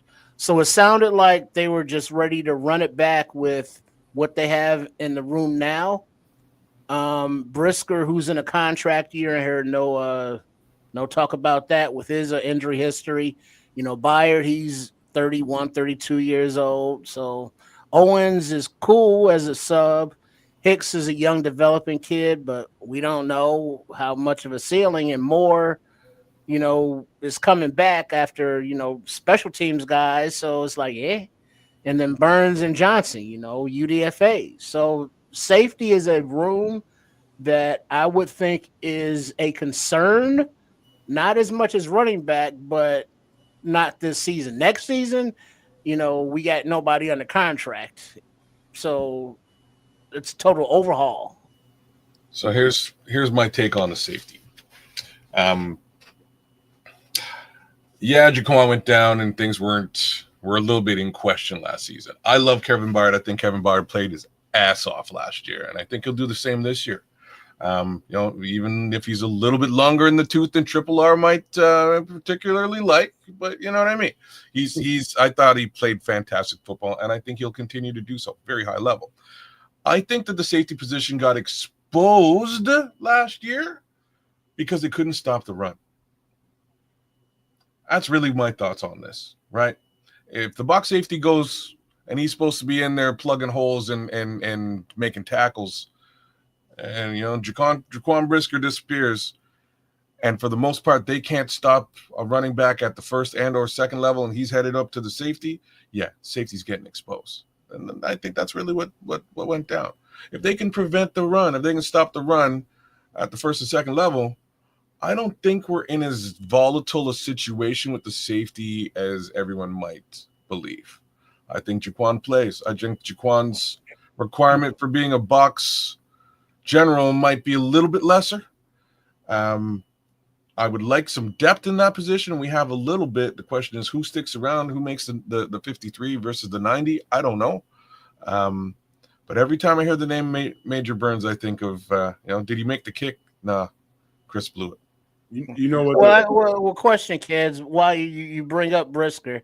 What are the odds that he is not on this team beyond this season or this season even? I think great question. I think the odds are actually, unfortunately, as much as I like Jaquan Brisker and I appreciate what he's done, I think they're very high. The reason I'm saying this is based more on the recent Joe Tooney re-up, right? Right, to your extension. You know what I mean? His particular extension, because like Jaquan should be up for extension as well. So that means that they decided to put money in Joe Tooney's jeans as opposed to potentially putting money in Jaquan's jeans. So there may just sort of be a wait and see with Jaquan, and I can't blame him for that. I would also probably be in wait and see land with Jaquan for the better part of this season. See how he does. See if he does not experience any concussion, this time around. If he doesn't, then maybe you extend him for like a 2-year term, something relatively short, but high and guaranteed. That's what I would be looking at. Facts of the matter is, if we don't see a Jaquan Brisker extension over the course of the next couple of months, dicey. Well, listen, and especially if he goes down with it like another one concussion, bro. One concussion this season. I'm knocking on wood because I don't want to hear that shit. Yeah, I want Jaquan Brisker to be on the field. right. But, I mean, we all do, but it's like it's not up to us or him. Of course. Yeah. But I want to hold up before you go. Just one thing to note.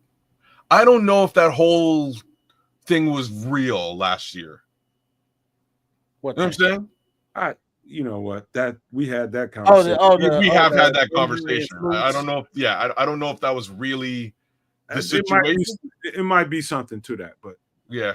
Let me say, I'm gonna get. Long story short, the injury might not be as bad as we maybe think not. Probably not, man. Maybe probably not. But listen, this is, you hear people say, you heard evaluators, you heard Ryan Poles and other people talk about how hard it is to evaluate a safety.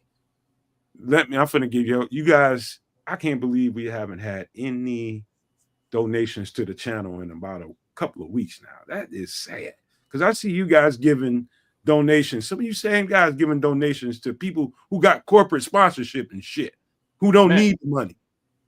You know what I mean? But I'm about to give you, I'm not talking about Ben Johnson for a fucking hour, an hour and a half, 2 hours. I'm going to give you some real nuanced football conversation.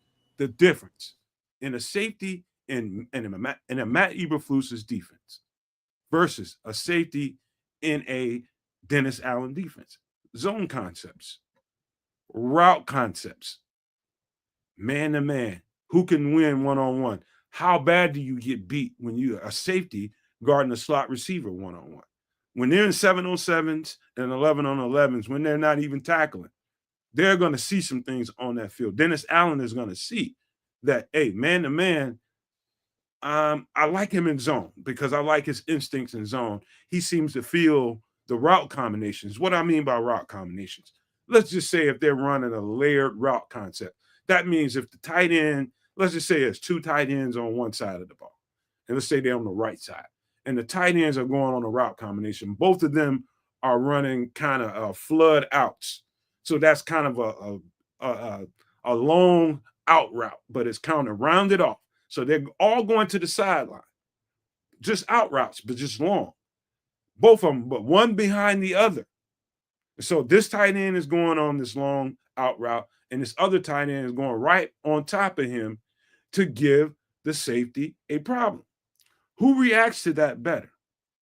Is this safety able to put himself in the middle of both of those routes and make a play on either one of them, whether it be on the underneath or over the top? That's a difference between a good zone safety in route concepts and a bad one. Man-to-man, which is what Dennis Allen is running. When they're doing 7-on-7s, 11-on-11s, when there are not reporters there to even report on this stuff, who's winning their one-on-ones? Who are they confident in that if he has to get matched up and something goes wrong, and he has to guard the slot receiver when we got 3 minutes left on the clock and we need to defend our end zone? Can he play that guy one-on-one? Or are we deficient? So what we have is a bunch of Flus's safeties, zone concept safeties, versus what Dennis Allen wants, the guys that can get closer to the line of scrimmage and can handle a tight end, maybe handle a slot receiver. It's not ideal, but you want those guys' safety to be on tight ends, and you want them to be on running backs, if possible. But if you had to, can you get the slot receiver to get us off the field on third down? So that's the difference between what we had in Flus and what he expected out of a safety versus what we have in Dennis Allen and what he expects. And so hopefully, I think him deciding that he wanted to give Kyler Gordon some safety reps. He loves that guy's instincts and how he plays football. I don't blame him for putting him out there, but it's definitely going to open up a little void in the nickel cornerback spot. So they're trying to figure out how to shuffle this deck around. Do they want to give Terrell Smith some reps at safety? That's going to further open the void at corner. And so how you bring in bodies? So we've seen this offseason, kids and trips. Have they not specifically been bringing a lot of safeties in here, right? And a lot of longer, taller safeties. You Yeah. know, that's one thing that they have in common. 6 feet tall or taller. Up to 6'3", 6'4". And so they're looking, it looks like, for those press guys who can hang with the receivers that, we got to face in this division. You look at the crap Packers up there, and they got, lots of wide receivers. You look at Minnesota, you got Jalen Johnson and Addison and whoever. So, I mean, all around the league, there are a shit ton of wide receivers. And to make this Dennis Allen defense successful, it seems as though they want to match up with those corners. But the safety room, looking at it from this perspective, is still a work in progress.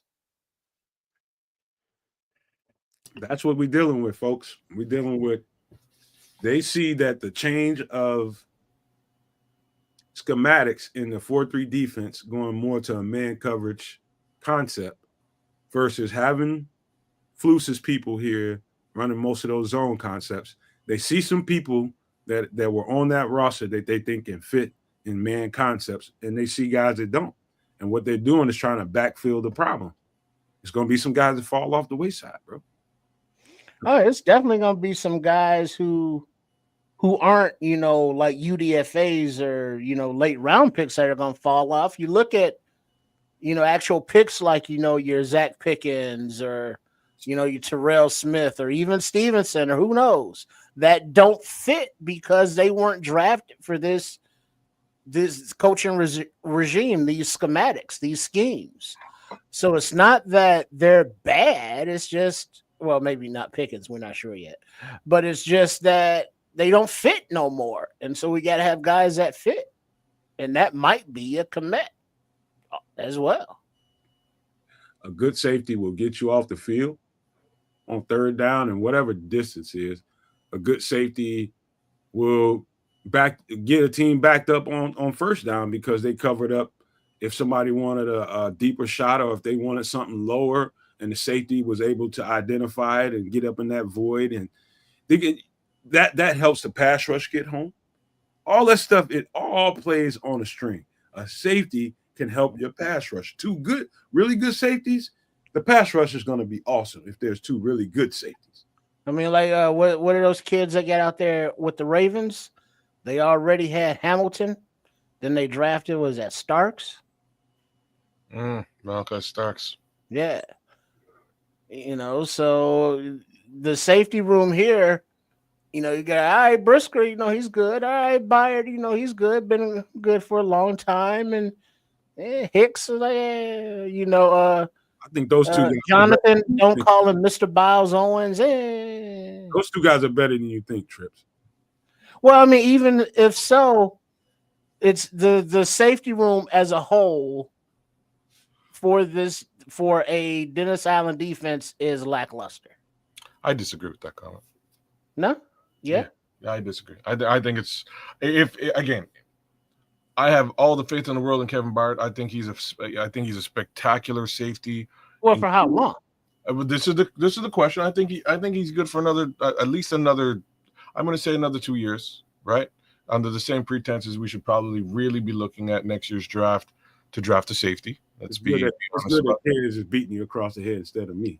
Hey, man, I'm just saying. This is I watched Kevin Byard very like I say. There were certain players last year who jumped out to me in their ability to play through adversity, right? Like last season was not a good season of football, man. You know what I'm saying? Like it was not fun football to watch. I watched every single game and watched them sometimes multiple times. Kevin Byard jumped off the screen. Kyler Gordon jumped off the screen. TJ Edwards jumped off the screen. They're like those three guys. There's a couple more, but those three guys are guys that I will not have any slander for. You know what I'm saying? 2 out of the 3 got extensions. This is true. And again, the other one is a little bit older, and that might explain why he didn't get an extension. But his initial contract was a pretty decent contract for what it's worth. he could have gotten a longer contract, but it is what it is, especially considering the safety market at the time.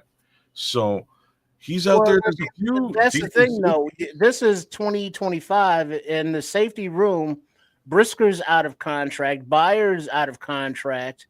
Hicks, I think, has one more year or out of contract, as is Owens out of contract. So we have no guys under contract in the safety room going forward. That's all right. I want to ask you a question, man, and I want you to think. Just put this in perspective. Imagine you were a coach, and you're looking at a safety, talking about Kevin Byard, relatively always there. I mean, I'm knocking on wood right now. Don't miss games. He's pretty much out there. The experience that a veteran safety can bring to the table versus somebody that you got to teach everything. That's just like having a girlfriend that, she's new to everything. And, it's like the, guys that want to vet as a woman, you know what I mean? And guys that want these little young 19-year-olds. Who already got skills. You know what I'm saying? It's just like, why do I want to go through teaching this person what he needs to know? And I know I got a valuable somebody that got vet reps and knows exactly what to do. And who in their right mind would want that little, come on, man. Come on, dog. Bill Belichick. He's available all the time. Come on, man. That man needs some respect. He deserves but I mean, how much you think he got left in the tank? How long is he going to be in this defense as opposed to, that's nice, but we need some youth. What did you see right this year, Triple R, that would make you think that guy has lost any tread off of his tire? Like he's right to a certain degree. Right? The very simple extent that the Bears should be looking towards drafting a safety next season, and it's a commonsensical view. What I'm trying to say is that the pasture, you ready to put him out to the pasture? He is, and this is where I'm right there with you. I'm like, this guy got a lot of watching him last season. He hasn't missed a step. He's got a lot left in the tank. Valuable vet safety that really and is durable is got a lot left in the tank. Like this dude can get everything right on that backside of the defense. When it gets wrong, he can get it right because he's communicating. He knows what to look for. He knows exactly what route concepts are, what combination routes look like, and he can tell a guy when he's off his leverage a little bit. Dog, get over to the right a little bit. It's coming right at you.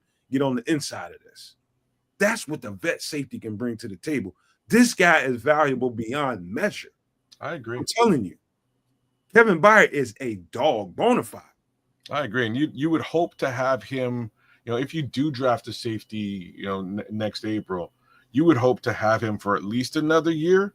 So whoever's backing him up can really, get a little bit of that Kevin Byard from Kevin Byard. You know what I'm saying? Like he's very good. He jumped out last year.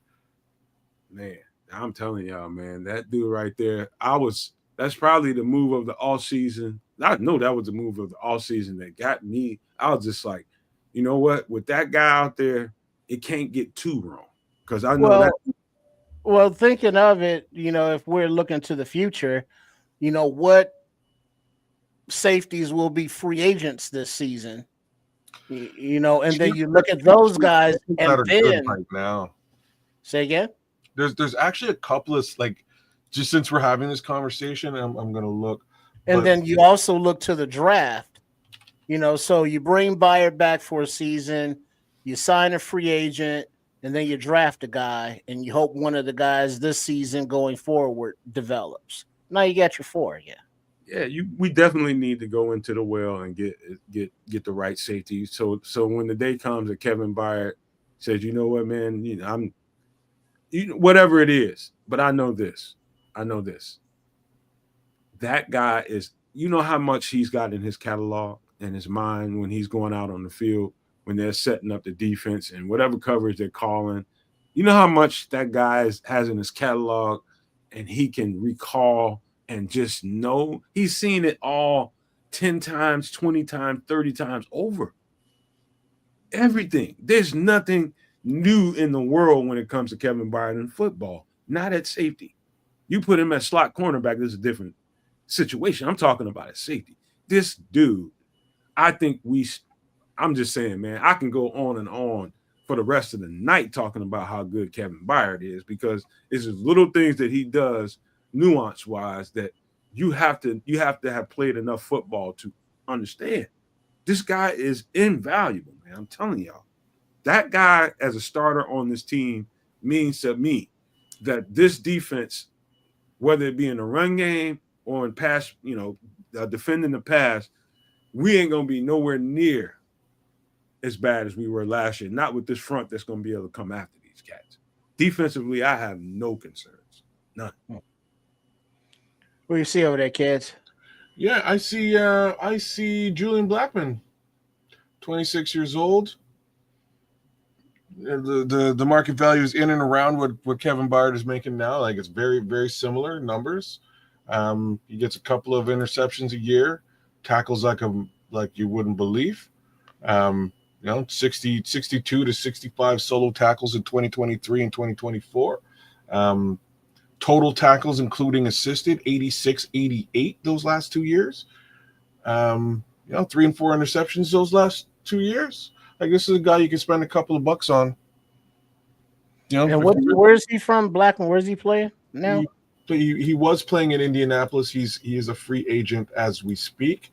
Again, if we're talking about anything in free agency, I would do this maybe after a June 1 just to see if somebody else, shakes out of that tree. But there's guys out there, if you really are looking and you want to spend a couple of bucks to shore up that position, I think that could happen here with a guy like him. But there's stuff out there. I would be a little bit less worried about this particular position. I would, as White Ghost is saying in the chat there, safety isn't RB.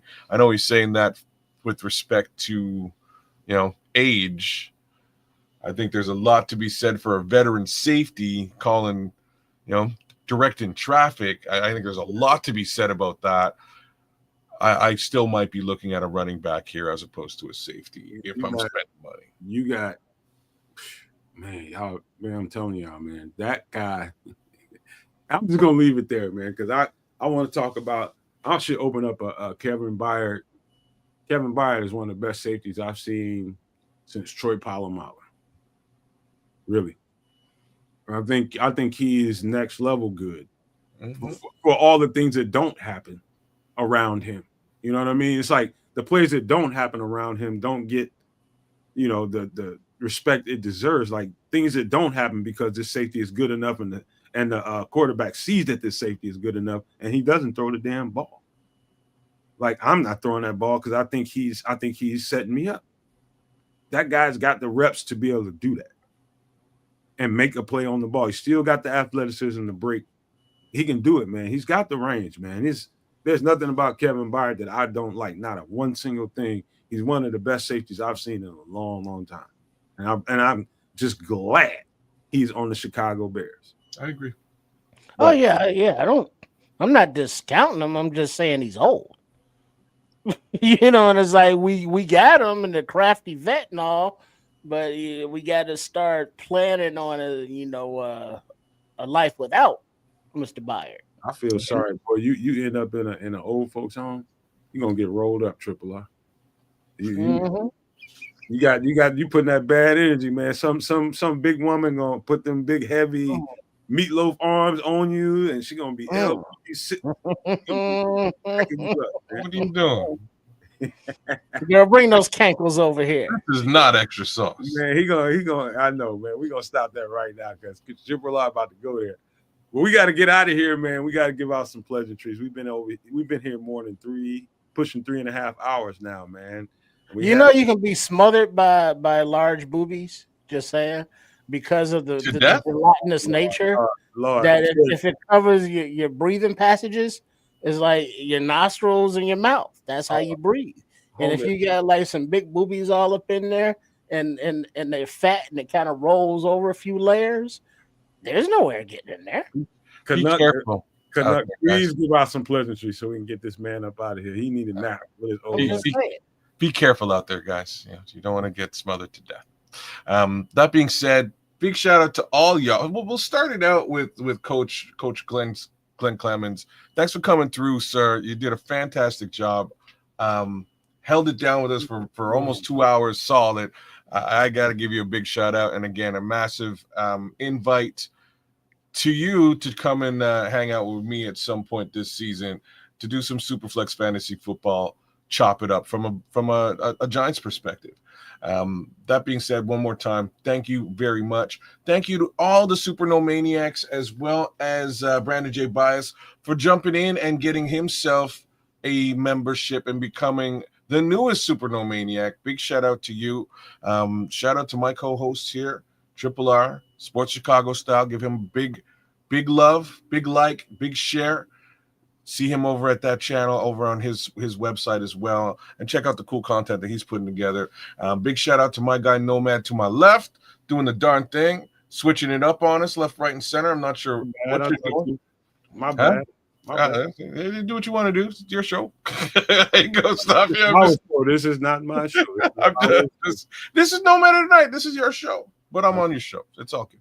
I'm giving you giving you shout outs for putting this thing together with Coach Glenn, and I thought it went over swimmingly. And again, we should do something like this sometime in the future as well.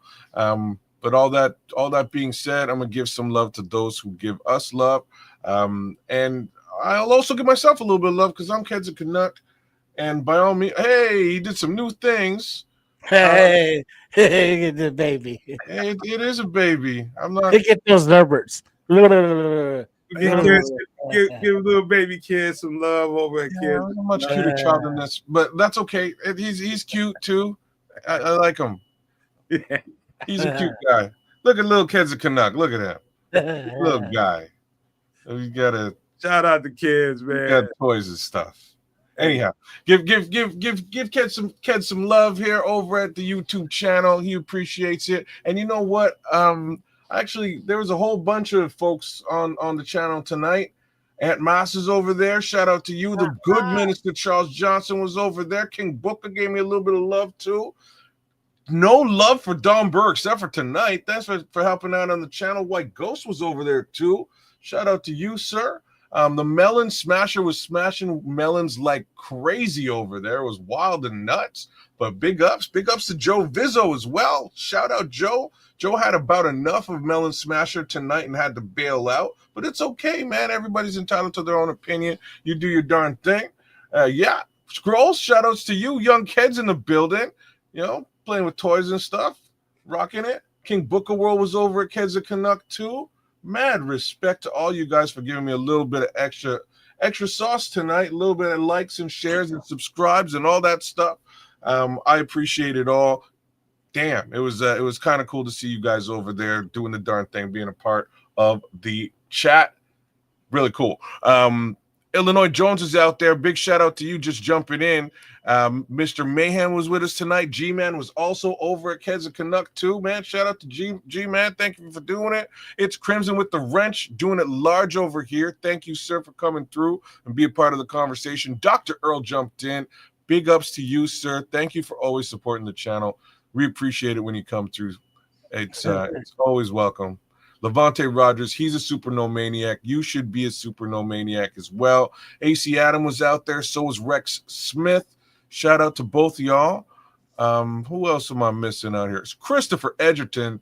He was all over the chat tonight, really getting his impression felt. I appreciate it, Chris. Hopefully you didn't take it, some of the conversation too, specifically. Obviously, we're a little bit critical, and that's what we're going to be between now and game time in September, right? We don't know what this thing's going to look like. We just hope that it looks awesome. You know what I mean? And hopefully it does. Shout out to Milton Chisholm as well. Thank you for coming through, Milton. We appreciate that. Sophisticated Thoughts was with us too. He was getting it done in the chat along with Ron Winarski. Big shout outs to Ron. I'm not sure if I should give shout outs to Andre Bryant or not. Andre Bryant is clearly a Detroit Lions fan. He's been here. I know he has, but he's clearly a Detroit Lions fan, and under normal pretenses, You know what I mean? I don't like. I give no love to Don Burr. Should I give love to Andre? All right, Andre, I'll give you a little bit of love, but at least you're not Don Burr level. You know what I mean? So I'll give you a little shout out there. Shout out to Jason Jones. Thanks for coming through, Jason. We appreciate that as well, man. Thanks for being part of the chat. Florida Bears fan was with us too. He jumped in, did the darn thing. Who else is out there? Oh, BT9. Yeah, he was over at Keza Canuck as well, man. By all means, like, share, subscribe. Give me a little bit of love while I'm blessing the chat with love. I would appreciate that. Jay Capone the Don came through. So did Jay Grizz. Oh, Jay Grizz, man. I ain't seen you in a minute, man. What it do, Jay Grizz? It's good to have Jay Grizz for sure, man. He's an OG. And Paul Rodriguez was with us as well. Thank you, sir, for coming through and doing it. There's King Booker one more time. Oh, hey, King, you got to be careful with that autoerotic asphyxiation. You know, that's how Kung Fu Kill Bill went out. David Carradine and Michael Hutchins from NXS. Oh, damn. King was talking about smothering slide over here. The moves are so raw. I've got to let you know you are my kind. Yeah, but King was talking about smothering in some boobies. Okay, that's about motorboarding, and that's like, that's just suffocation. That's autoerotic asphyxiation. It's just so we've got Charlie Tomlin out there, Brandon Hallam, JJ Smiley was over at Keza Canuck as well. You coming in here, you starting out, you getting tripping on this level, man. Choke him. He's my fish, Nate. You trying to get tripped on this level, man. Where's the Squirrel Master when you need the Squirrel Master holding it down? Tommy Chong, OG, nasty Ray Don Chong. If you did not know, Ray Don was fine as hell. She was, man. She was in some good ass movies too, man. She was in the original Commando with Arnold Schwarzenegger. Shout out to Ray Don Chong and her daddy, the Squirrel Master. Shout out to Charlie Tomlin. Shout out to the Scottish Bear, who's also on Keza Canuck too, man. Shout out to you, Scottish Bear. Thank you for giving me a little bit of love. Big shout outs to Rap and Miguel Goncalves and the Immortal Nodge, who started it all off by giving both the Nomad Network and at Keza Canuck on YouTube a little bit of like, share, subscribe action. And that's all we ask from you. Give us a little bit of that. We'll be back here on Wednesday for some extra sauce. We'll be back here next week for Nomad at Night on Sunday as well. And just do it because you love baby kids. Baby Kids is awesome. I don't mind him. Baby Kids, man. He's a little chunky, but he's cute. Yeah, real Baby Kids wasn't chunky. He was much cuter than this one, but I like this one too. I'm just saying. A shout out to Coach Clemons. I'm gonna have to show you real Baby Kids. You're gonna be like, damn, Baby Kids. Oh, watch out now. I want to see baby kids. Fuck baby kids. He said baby kids. Now. Not kids, is baby arms. Settle down, kids. Man, set your ass down. Whoa. Kid's about to end the screen with his baby arm on the screen. Like, oh, Lord. Whoa. But yeah, shout out to Coach Clemons. Nice segue. Always with this dude in the segues from previous topics. But yeah, good football conversation from across different perspectives. As you know, we can get critical about our beloved, the Bears. We can get critical in every room, every player, every scheme, every manager. It's all good. It's like baby kids drank real Canadian breast milk, not that Similac crap. Is what do you call that? Canadian Mist formula? I just call it kitty juice on that mist. Oh man, y'all too much, man. But a shout out to all those Nomaniacs who join us for in the chat there live and share your 2 cents or your nickels, whatever they may be, as well as everybody who listens and prefers the lurking, the watching, and doesn't, participate. Shout out to all y'all. as we keep that Bears conversation intellectual, emotional, conceptual, and logical, commonsensical, but always from the heart with love. So yeah, bear down, everybody. Claws up, giving fierce. Rawr. Yeah, Sports Chicago Style. That's the name of my channel there, and all the social medias as well as the .com, the Patreon, and the Ko-fi. Sports Chicago Style. That's right. With a sprinkle of Canada Dry and Canadian Club, but I'm with it. But you get some nice some of that good real maple syrup. That's what he's saying. It's a Canadian breast milk. It's half maple syrup, half Canadian Superior. I'd say a little bit of Canada Dry and some Canadian Club. Crown Royal. So it's got some sweetness, got a little bubbles to it. Yeah, and a little gas to get you where you're going. And it might. Well said. And the big now give me some poutine. Shit, I'm hungry now. Lord.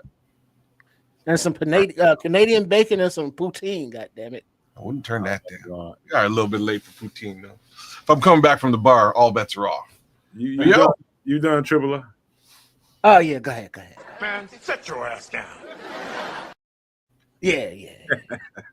I'm gonna get this last little corner. Hey, listen here, man. This is a good show. Shout out to Coach Gene Clemons from sigiants.com. Great stuff. I had no idea that man was going to stay here an hour and a half, but he kept it real with us, man. He enjoyed, as you could tell, he enjoys talking football. You know what I mean? It's passionate. You could tell it's passion. And you love having guys like that on your channel.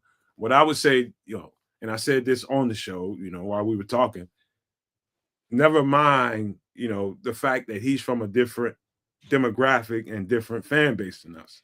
He's just giving it to you how he sees it.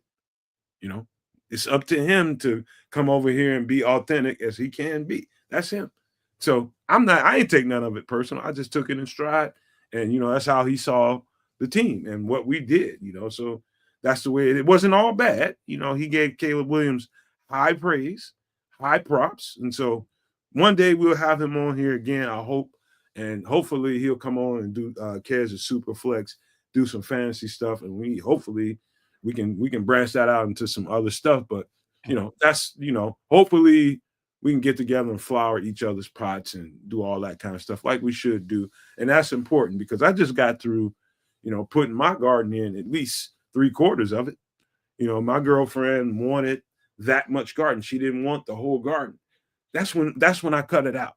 And so I did that much garden. I cut it out, I cleaned it. I did everything I needed to do. And then lately, these last couple of days, she's been getting on my nerves, talking about wanting to do that other quarter of the garden. She wants to open it up. And I'm like, listen, lady, listen, get what you need to get in the ground. Let's see some stuff come out of the ground in that part of the garden. Then talk to me about the other quarter of the garden that didn't get cut out. I turned it was a weeks long process to get the whole entire property straightened up, cut up, trimmed up, making it look right. So when you put in a garden, it's, I don't know how everybody is, but me and my loved one, we want to put on a nice little display. We put out lights and we make it all kinds of inviting to people that's coming around. It's like, hey, look at that. I want to do a garden. That's the idea.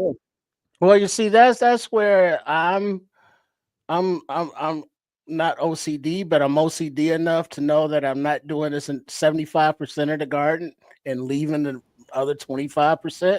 Because guess what? Now it's gonna be drama about the 25% that didn't done. Man, dude, let me explain something to you, Triple R. I don't want to touch that other part of the garden. Why not? Was it different? That's just not what you're supposed to do. But never mind. I'm not going there. Is it like I'm not over there? Got some crabgrass or some shit? What's wrong with you? I'm not letting you bait me tonight, Triple R, because this ain't what's wrong with me? There's some voodoo shit over there or something you don't want to Too walk funny, by? man. Scrolls, you kill me. You Man. saw I'm just some not bones buried over there you ain't trying to dig up around or something? What's it's- wrong with it? You have to see the size of the garden. Trust me. You ain't trying to do it. Yeah. You ain't trying to do it. They put you on an old Negro spiritual, you know, and gone out there. That's great. Yeah. Get your ass up, kids. Why are you encouraging this motherfucker? Oh man, because you're out here you out here garden Try to get a good clothes in, and you encourage. I don't know how the clothes went through your garden, but here we Yeah, are. There were some holes at the end or in the beginning. There's no holes involved in this garden at all. There's some holes in this house. There's some holes in this house. There's some holes in this house. There's some Hey, nah. holes in this house. Oh, seriously, man, seriously.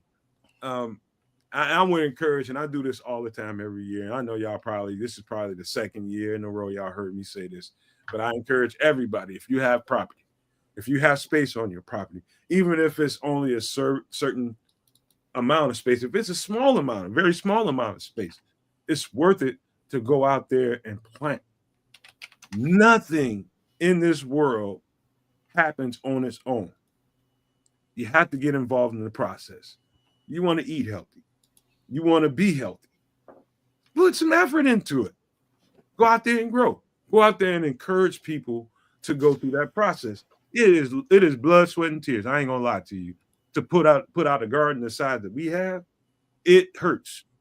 And it's very sweaty. But it's when you're done with it and you start to see the results come in, especially during harvest time, when you constantly passing out to your neighbors, giving them free vegetables that's going to make them healthy, giving it out to the senior center in your location.